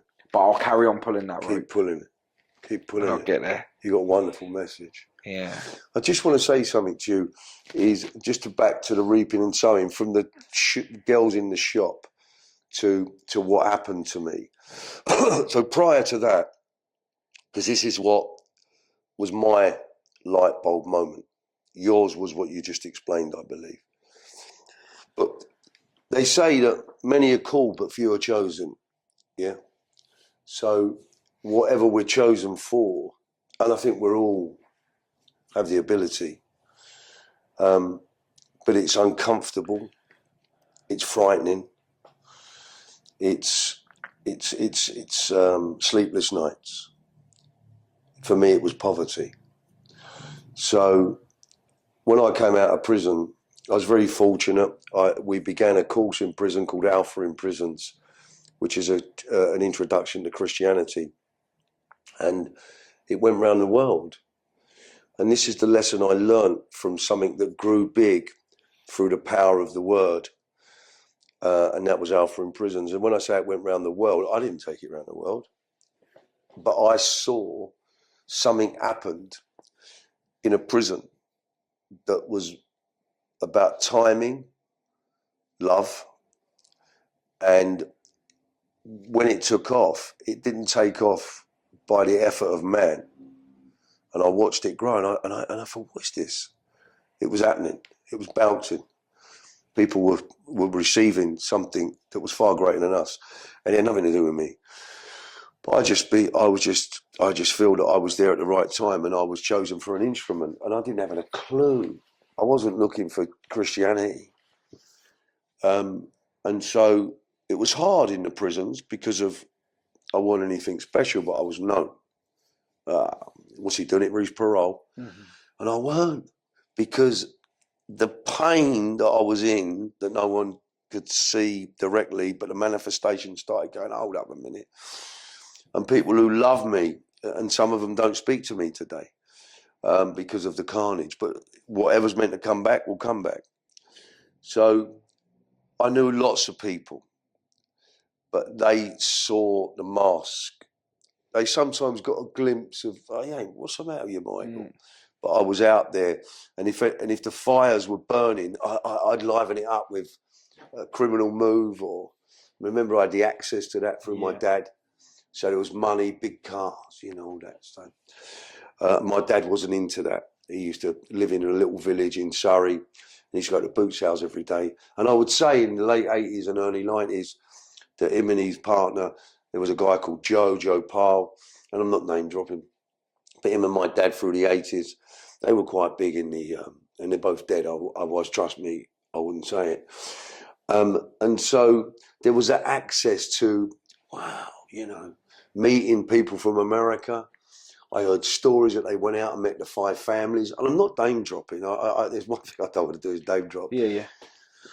So you hear that I went out and met them, and then I got involved, and so the mask became a reality. Well, no, I really am this villain. I really am this man, and I found it exciting. I found it fulfilled momentarily the brokenness. But when I was in prison and I'd collapsed, I was in the cell, and one of the turning points was it was time to remove the masks. I did not orchestrate it. I responded to it. I didn't think I've got to do that. I thought I've got to learn to live with mental illness, talk to myself so you can't see what I'm trying to make you like me, or if you don't like me, let's have a fight. I mean, what a lot of nonsense. Yeah. Crap. But there was a guy who'd done 22 years in prison. He'd done 20 years, clean and sober, but he'd been away 22 years. And they say one addict will always find the other addict. If there's 1,000 people in the room and there's 2 addicts, they'll find each other.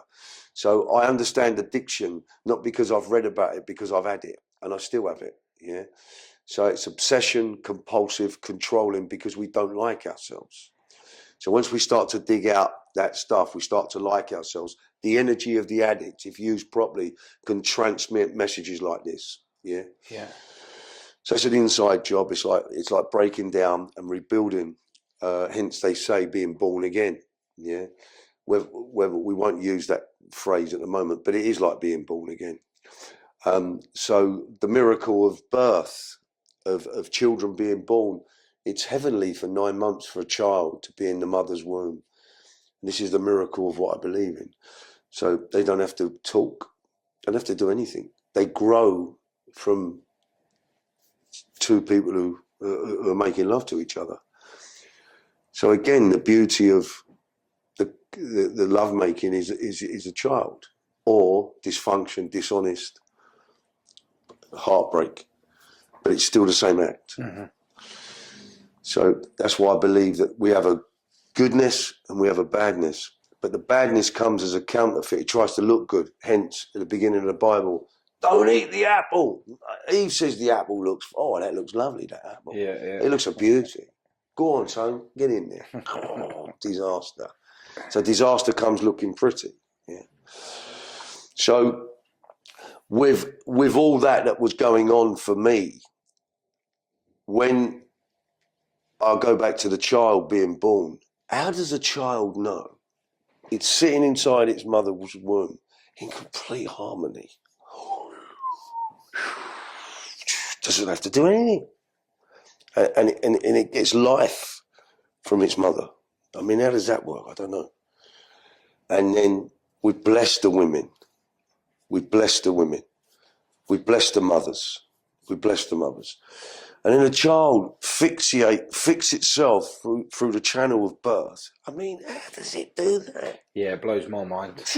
And then has to have so much grief, 22 hours of going, he must be thinking, I want to get back in there. Yeah. We don't remember none of it. No. And then we come into this world and everyone goes, hello. And we're all picking it up and whacking it, whatever we're doing. And it must be, what is going? That's the beauty of the child.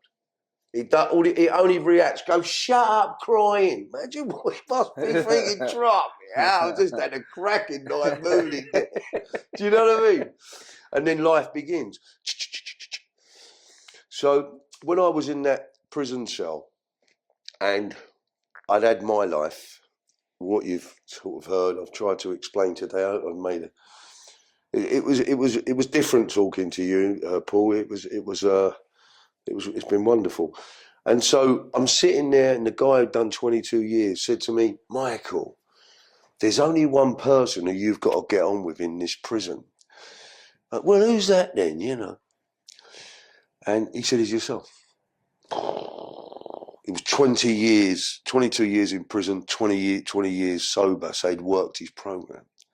Whether he'd done it successfully or not, I don't know. But when I closed that door, it played on my mind. Do you really get on with yourself?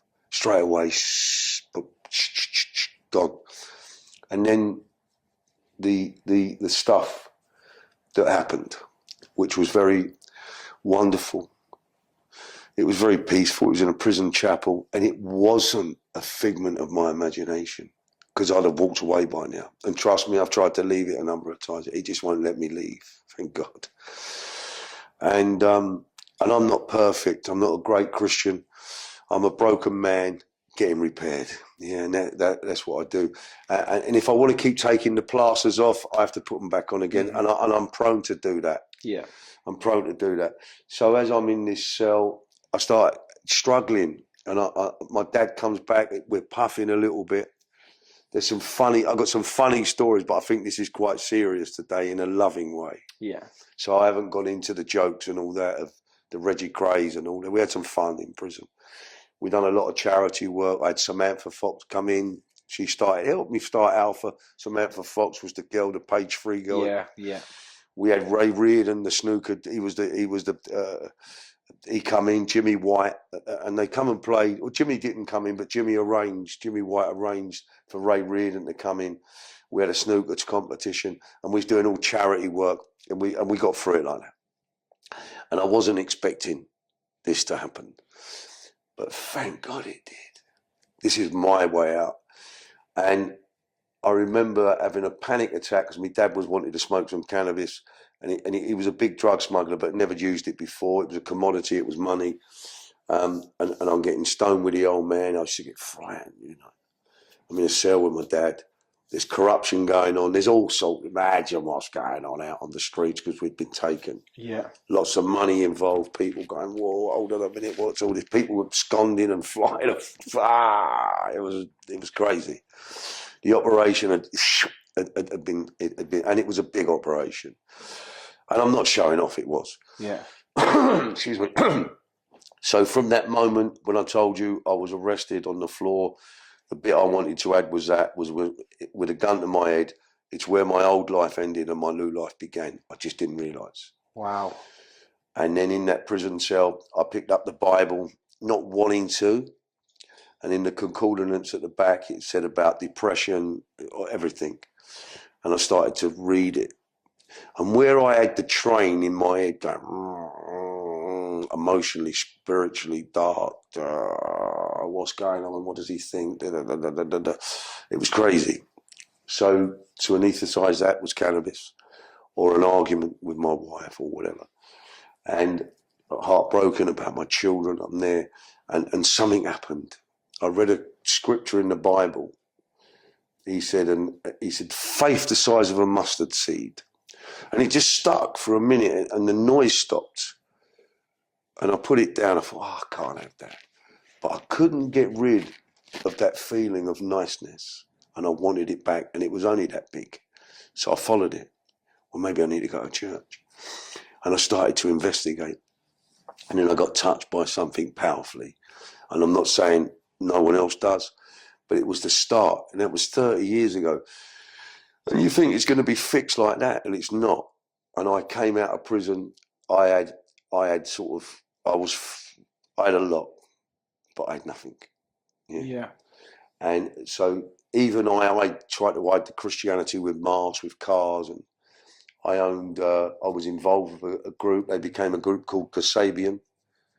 I had a radio station. The band Kasabian? Yeah, we found them. Oh, wow. Yeah. When they were called, they had a name called Sarah Cruz. And they used to stay with me, Serge and Tom and all that. And they were only kids, and I supported them. I gave them the money to start. So we had that going on. I had a radio station down in Brighton. I was involved with supermarkets abroad. I had a property. I had it all. But I had nothing. Because I'd built this. They're nice things to have. But when you're behind it, under the drawbridge, and letting everyone see that rather than me. And I'd become a Christian and about good. I was insane. And then the wheel fell off about 14 years ago. On November the 22nd, which was 2 days ago, my grandson was born. Beautiful Paddy. So before that, the wheels were rusty and turning in. They looked bright and they looked clean. But it was like the boat weren't functioning. But it looked like it had everything. And under it was the frightened little man who was still saying, help me, please. I don't like who I am. I don't like the fear. And then I lost everything. I lost absolutely everything. I got in debt with the wrong people. Bless them. And whatever, it's another story. And so I was angry, cross. Why have you done this to me? And I used to have a flat in South Kensington. And it was a lovely prestige address, Onslow Gardens.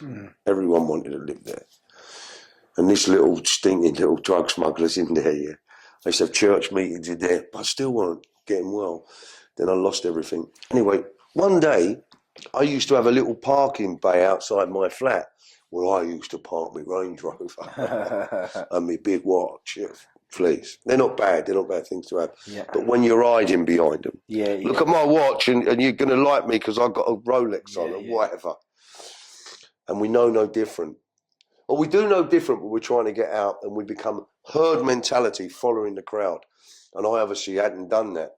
But I didn't do it because I was anything special. I did it because I was very broken.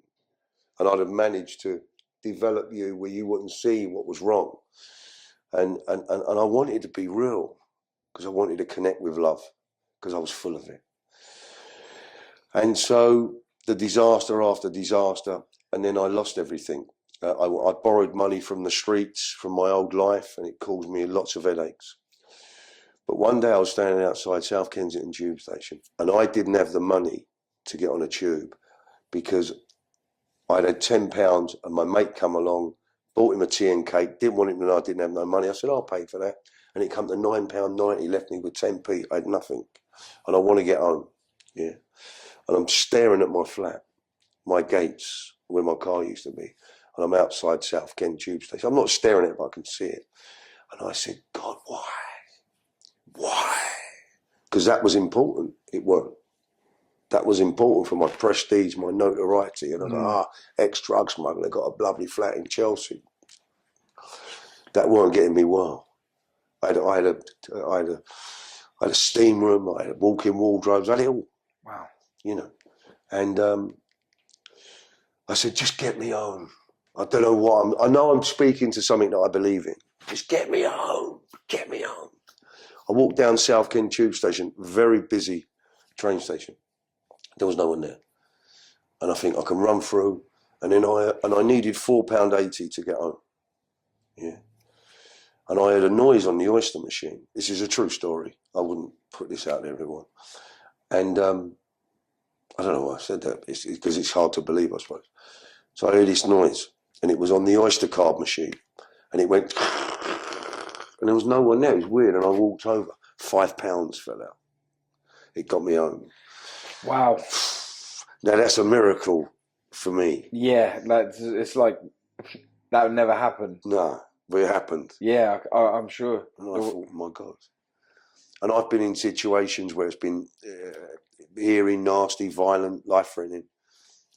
So all that was, and get me on. Cry out to God, please, get me on. Get me on.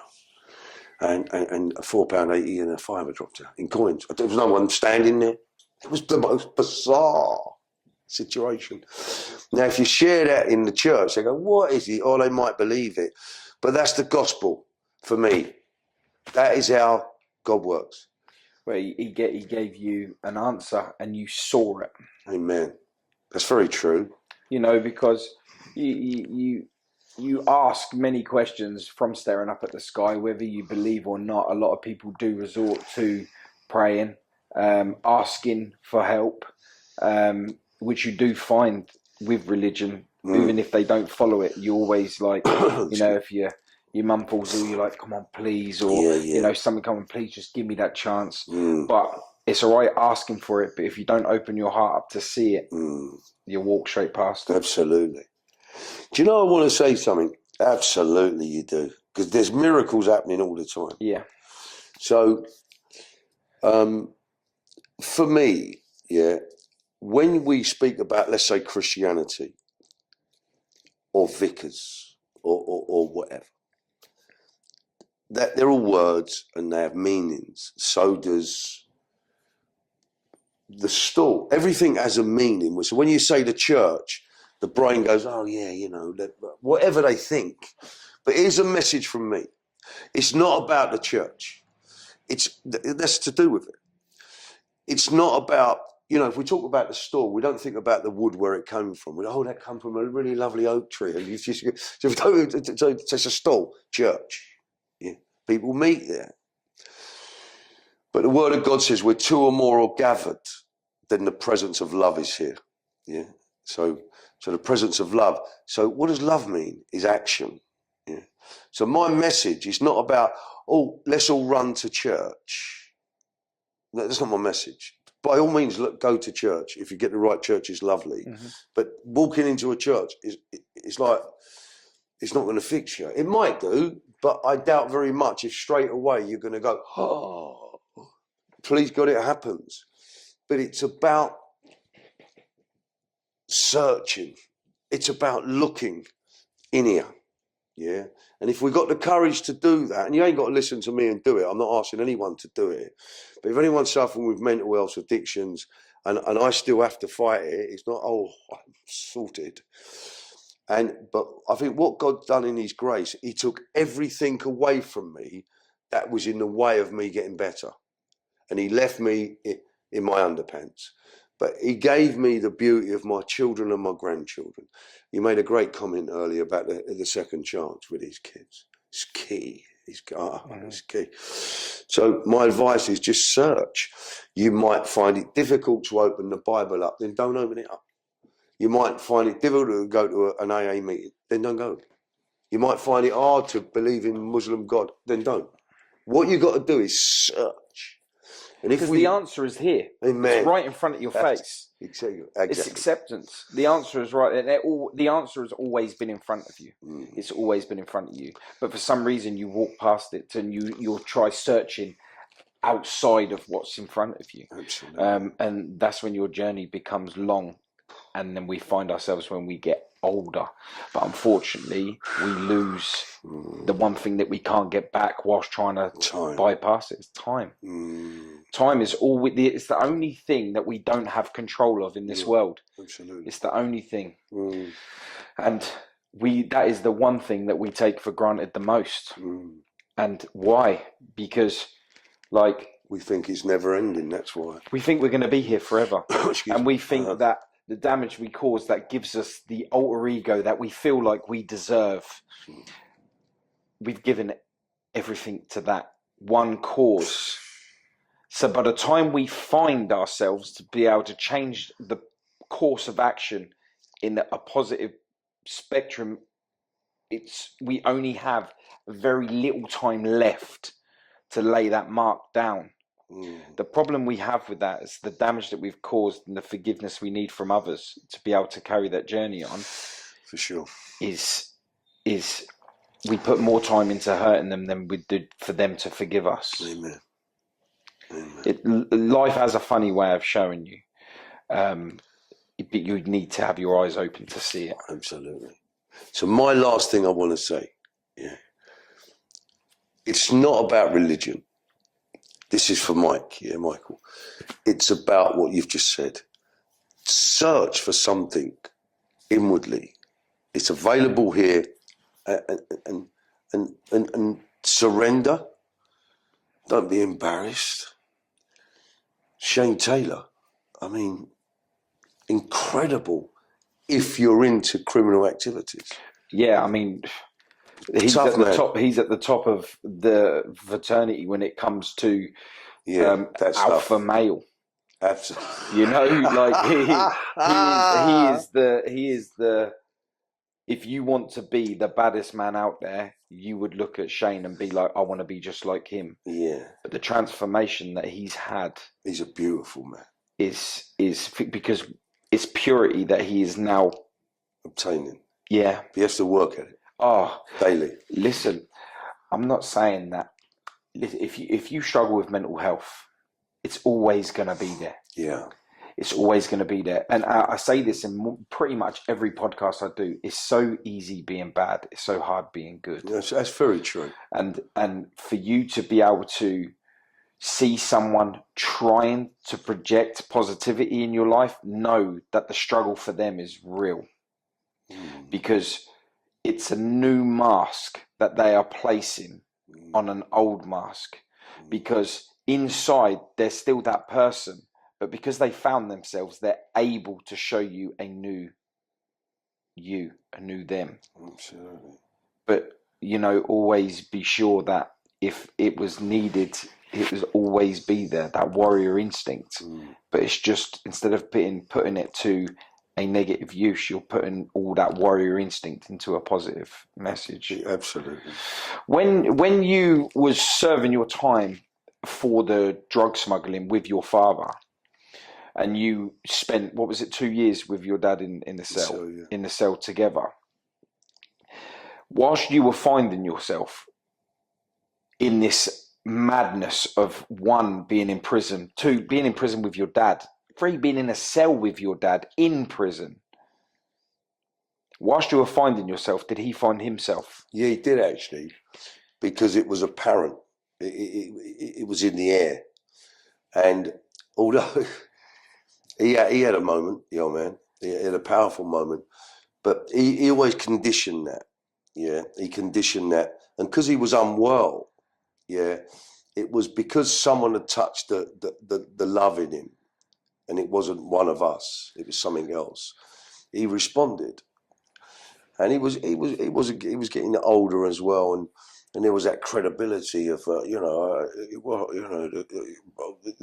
you mean, the faith? We've got the faith, but then he used to like to read. I used to see him reading his Bible, because people think the Bible of whatever they think. I don't know if they think it's good or bad, but once you get a spiritual eye and get into the lessons in the Bible, especially in Proverbs, and we think of King David.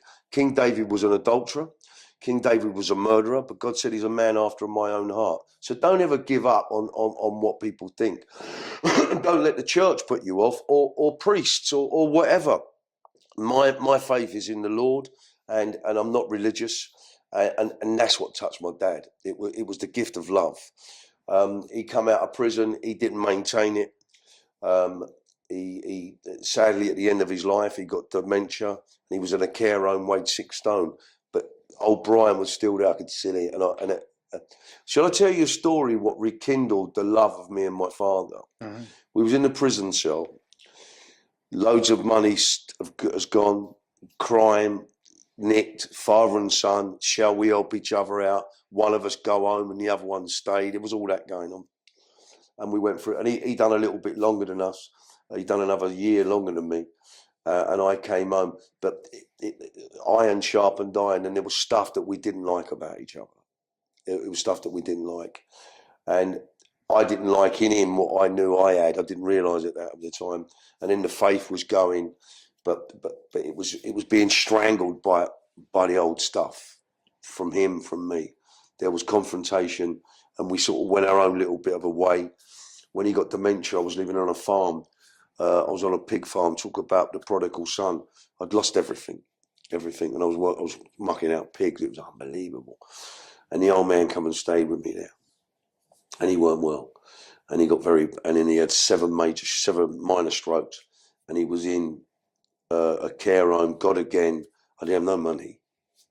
I was selling the pigs for him, and I was keep getting, but I was in one of the big houses. That was fortunate. But parts of this house some of it was 600 years old, pretty weird place. Oh, yeah. And this is what happened. He had 6 minor strokes. He wound up in the care home, couldn't walk, and there'd been some stuff which I wouldn't share on here throughout our lives together. Some stuff, mm-hmm. which on the outside might be hard to forgive on both our counts. It weren't just one way. And maybe I'll write something about that later on in what I want to do, and not about the two people clashing. It's about the brokenness that they connected on, and the love that they then connected on. And I think if we connect in love, it heals. But we wouldn't have it because we were both very proud. We were both proud men. And it was funny. It got repeated. Behaviours get repeated. But now we're on a pig farm. He's going into a care home. I've got no money. And God opened the door to a lovely care home in Reigate. And the phone never used to work very well there. It was there for 2 years, 6 months into the duration there, they said he's going to die. And I said, let him die. I didn't want him here no more in this pain. He's 6 stone, nappy on. But he came into his own like you can't believe. And the dementia was 50-50. He had a reality of life. Mm-hmm. And it's like as if he thought this was his penance. And he took it right on the chin. And he'd go to me, don't be noisy in here, don't shout at no one. And I'd go up there 2 or 3 days a week, and plus his other kids did. But the phone never worked really well in there. I had no money, yeah. I was living at the farm. I had to move out of there, and I was living off my dad's pension for about 6 months. People couldn't believe it, but it's the truth. And I used to use the money to go and visit him. And I'd walk in there, and he'd go to me, pray, son, or sing me a song. So I used to sit there, pray, sing. And then the family used to come up. They said he's going to die. He went on and on and on for 18 months. So I used to say to him, there's a part of this, answer your question. I said, why don't you go home? Where? He said, Uncle Epsom. I said, no, go home. You've got to go. Come on. It's time for you to go. And he was always frightened of dying, the old man. It was superb how it ended. My mother dies, has an accident and dies. He says, where's mummy? So I said, oh, she's gone home. What do you mean she's gone home? Well, I want to see mummy. I said, she's gone home. I was talking about home there. Couldn't tell him. He said, where's mummy? I said, she's gone home, Dad, but this was every week. Yeah, then he'd forget. And my mate said, if you don't tell him and he dies, it'll be tragic. You've got to tell him. So I said to the doctor, I need to tell him. I said, he'll forget. 2-3 days before he dies, they invite me to go out to Spain. I'd been abroad for a long time to help a relation of mine set up a business and a home. Yeah, he's one of my children. I'm there 24 hours. And my mum had died 4 or 5 months previous. I get a call from my sister. She went, Dad's going. I said, I've been listening to this for 18 months, or however long it was. And the doctor said he'd be all right. I'm trusting the doctor this time. I've taken him off all of his medication. He had pneumonia, everything. And she went, no, he's dying and he's calling your name. Where's Michael? Where's Michael? Where's Michael? So it's easy to get back from Marbella. I couldn't get up an aeroplane until the following day. They said he's got 4 days. The following day I phoned. I said, I'm on my way. They said, it's too late. He's got 2 hours to live. No one's there. I went, wow. I make a few phone calls. Fortunate for me, my daughter and my ex-wife was local. I said, get round it and hold his hand and just pray. She said, he keeps saying, where's Michael? Where's Michael? So I phoned up the care home. They said, look, try the phone in his room. It never used to work. It was 50-50. Nah, 70-30. They put the phone on the side. It rings. So they put it on loudspeaker. And he hears my voice. Yeah. Oh, bless his heart. And he thinks I'm in the room. He thinks I'm there. But I'm not. I prayed for him for exactly... Well, I didn't pray for him. I eventually I did. But I told him everything. I said how much I loved you. What a lovely father you was. I mentioned all our dogs, all our life. I never mentioned criminal activities at all. I connected with love, yeah. And so the woman shouts out, and I said, Daddy, I said, don't be frightened of dying. I said, you're going to meet Mummy in a minute. So they said his tongue come out of his mouth. I said, Mummy died 6 months ago. I got to tell him. It was powerful, powerful. And I prayed. And she said, pray.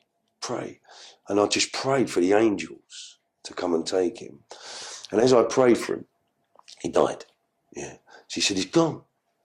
It was exactly, and the reason why I knew, I looked at it was exactly 4 minutes, 48 seconds that I was on that phone for. I don't know why I remember that, but I do. I said everything that a therapist would have taken thousands of pounds off me to talk to him one-to-one. God's incredible. Now that moment stopped me being in pain after he went. If I felt I'd let him down or I thought he'd let me down, all that got diminished in that 4 minutes, praying for my dad and loving him. And he died in peace. And the lady who run the care home says, I've been here, seen a number of people who died. This is my faith. It's like, please get me home with the £5 in South Kent. This is the same. She said, I've seen many people die in care homes. She said, but something happened in that room. She said, something happened in that room. And when I said angels take him, and I'm not trying to convert anybody, and I'm not being supercilious or weird, it's just it's a fact. We've only got to look up, we keep looking down. Keep looking up and you see the miracle. And so I shared that at his funeral. There was a few of the flat noses there. They were moved by it. It's tears. My God, Michael, my God. And I'm proclaiming my faith via stories like that. Is it through Jesus? Yes. My dad, no resentment in it. One day when we're on off camera, I'll tell you more and you'll understand it more, that story. But what a beautiful ending to his life. Yeah. And the answer to your faith, did he get touched by the faith? Yeah. And so it took many years before it became apparent. And God used that timing, or whatever you want to call it, to end his life with me praying for my dad. So what started in the prisons, that was the manifestation of it when he died. Yeah, the prayer, the love. So he went, my mum went prior to him. So it's more of a quest for me to keep going and remember those things. I'm still in sort of stuff that I want to go. There's still financial stuff out there that I need to deal with. I've dealt with a lot with it, but I look forward to that day when that comes to pass, and I'm free. I'm free in spirit, and but this journey that I'm on at the moment is a special journey. It is a special journey. And is it about a book and a film? That includes in it, but it's not. It's about reaching. And I'm not trying to be a do-gooder. I just want to know that people out there struggling, there's half a chance. So that's my walk. Yeah. So bless you. No, it's been powerful. I loved it. We come in to tell your story from past to present, and what I love about this is we've spoke about the message. Amen. Absolutely. You're a sweetheart, and I'm telling you, you're a sweetheart. You're a real decent guy, you know. Well, and we've had conversations on the phone and messages have been back and forth, and I was really excited today to meet you. Yeah, I was excited to meet you too. It was nice, the connection that we've had in this, in all of this, and to go from such powerful. Now, tell me this: you have always been, when you were younger, before you changed your life, the son of a notorious criminal, gangster. I know you don't like that word, but a notorious guy. Was there ever a time that your dad become the father of a notorious criminal? Yeah. Did he ever turn around and say to you, that message was like, because your dad has always been the most powerful person in your life and in his surroundings, to then have his son take over that spot? That's what he struggled with. That's why I was saying, when you two were in the cell, you wasn't the son of a notorious man. No. You were two serious felons. Yeah, together. That is two egos in such a small cell. Very true. Did that open your because you were both finding yourself at the same time? Yeah. In two very different ways. Yeah, very much so.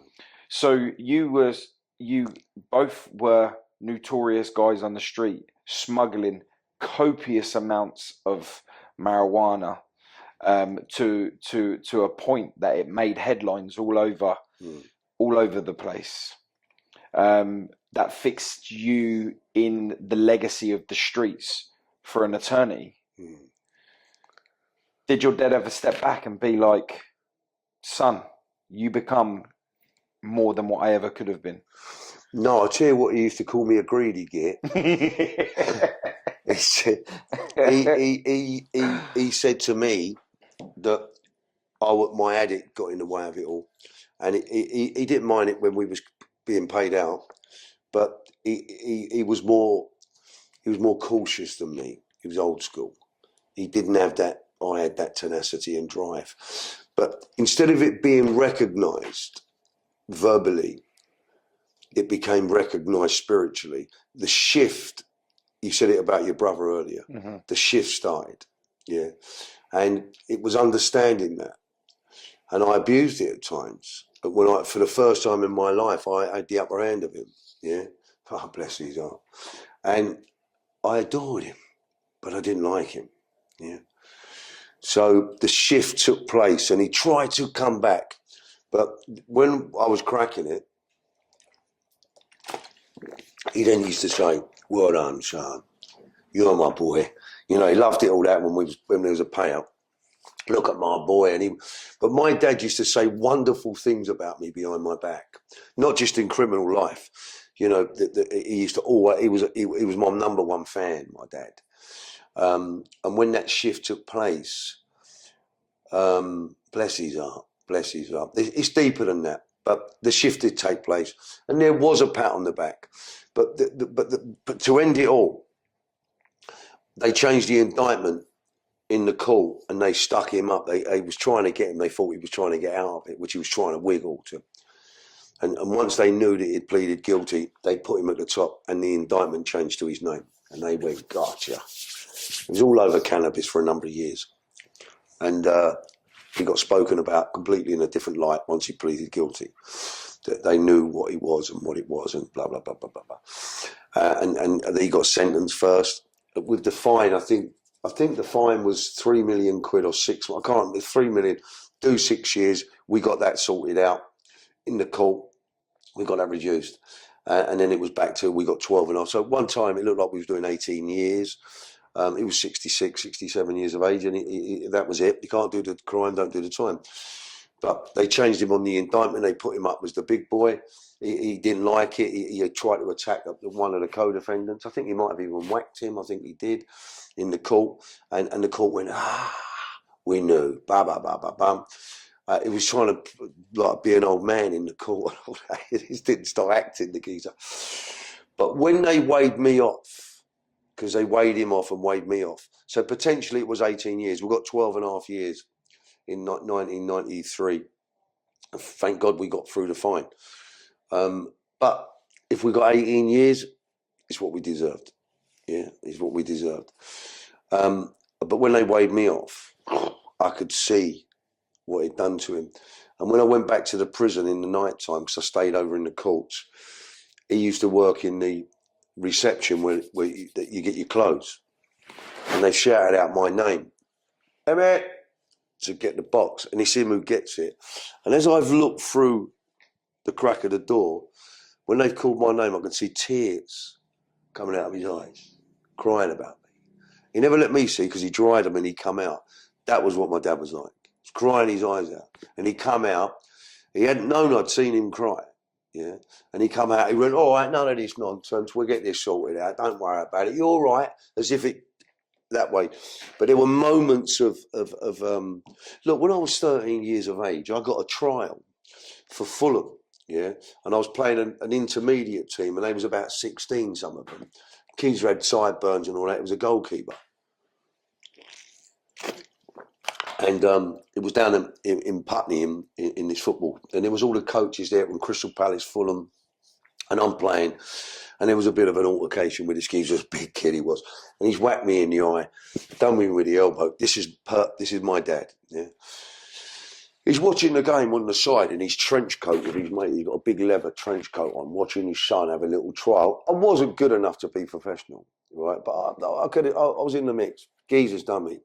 I've looked, my dad's come running on the pitch and smacks the geezer. He was about 16, this kid with sideburns, went, what up? That was the end of my football career.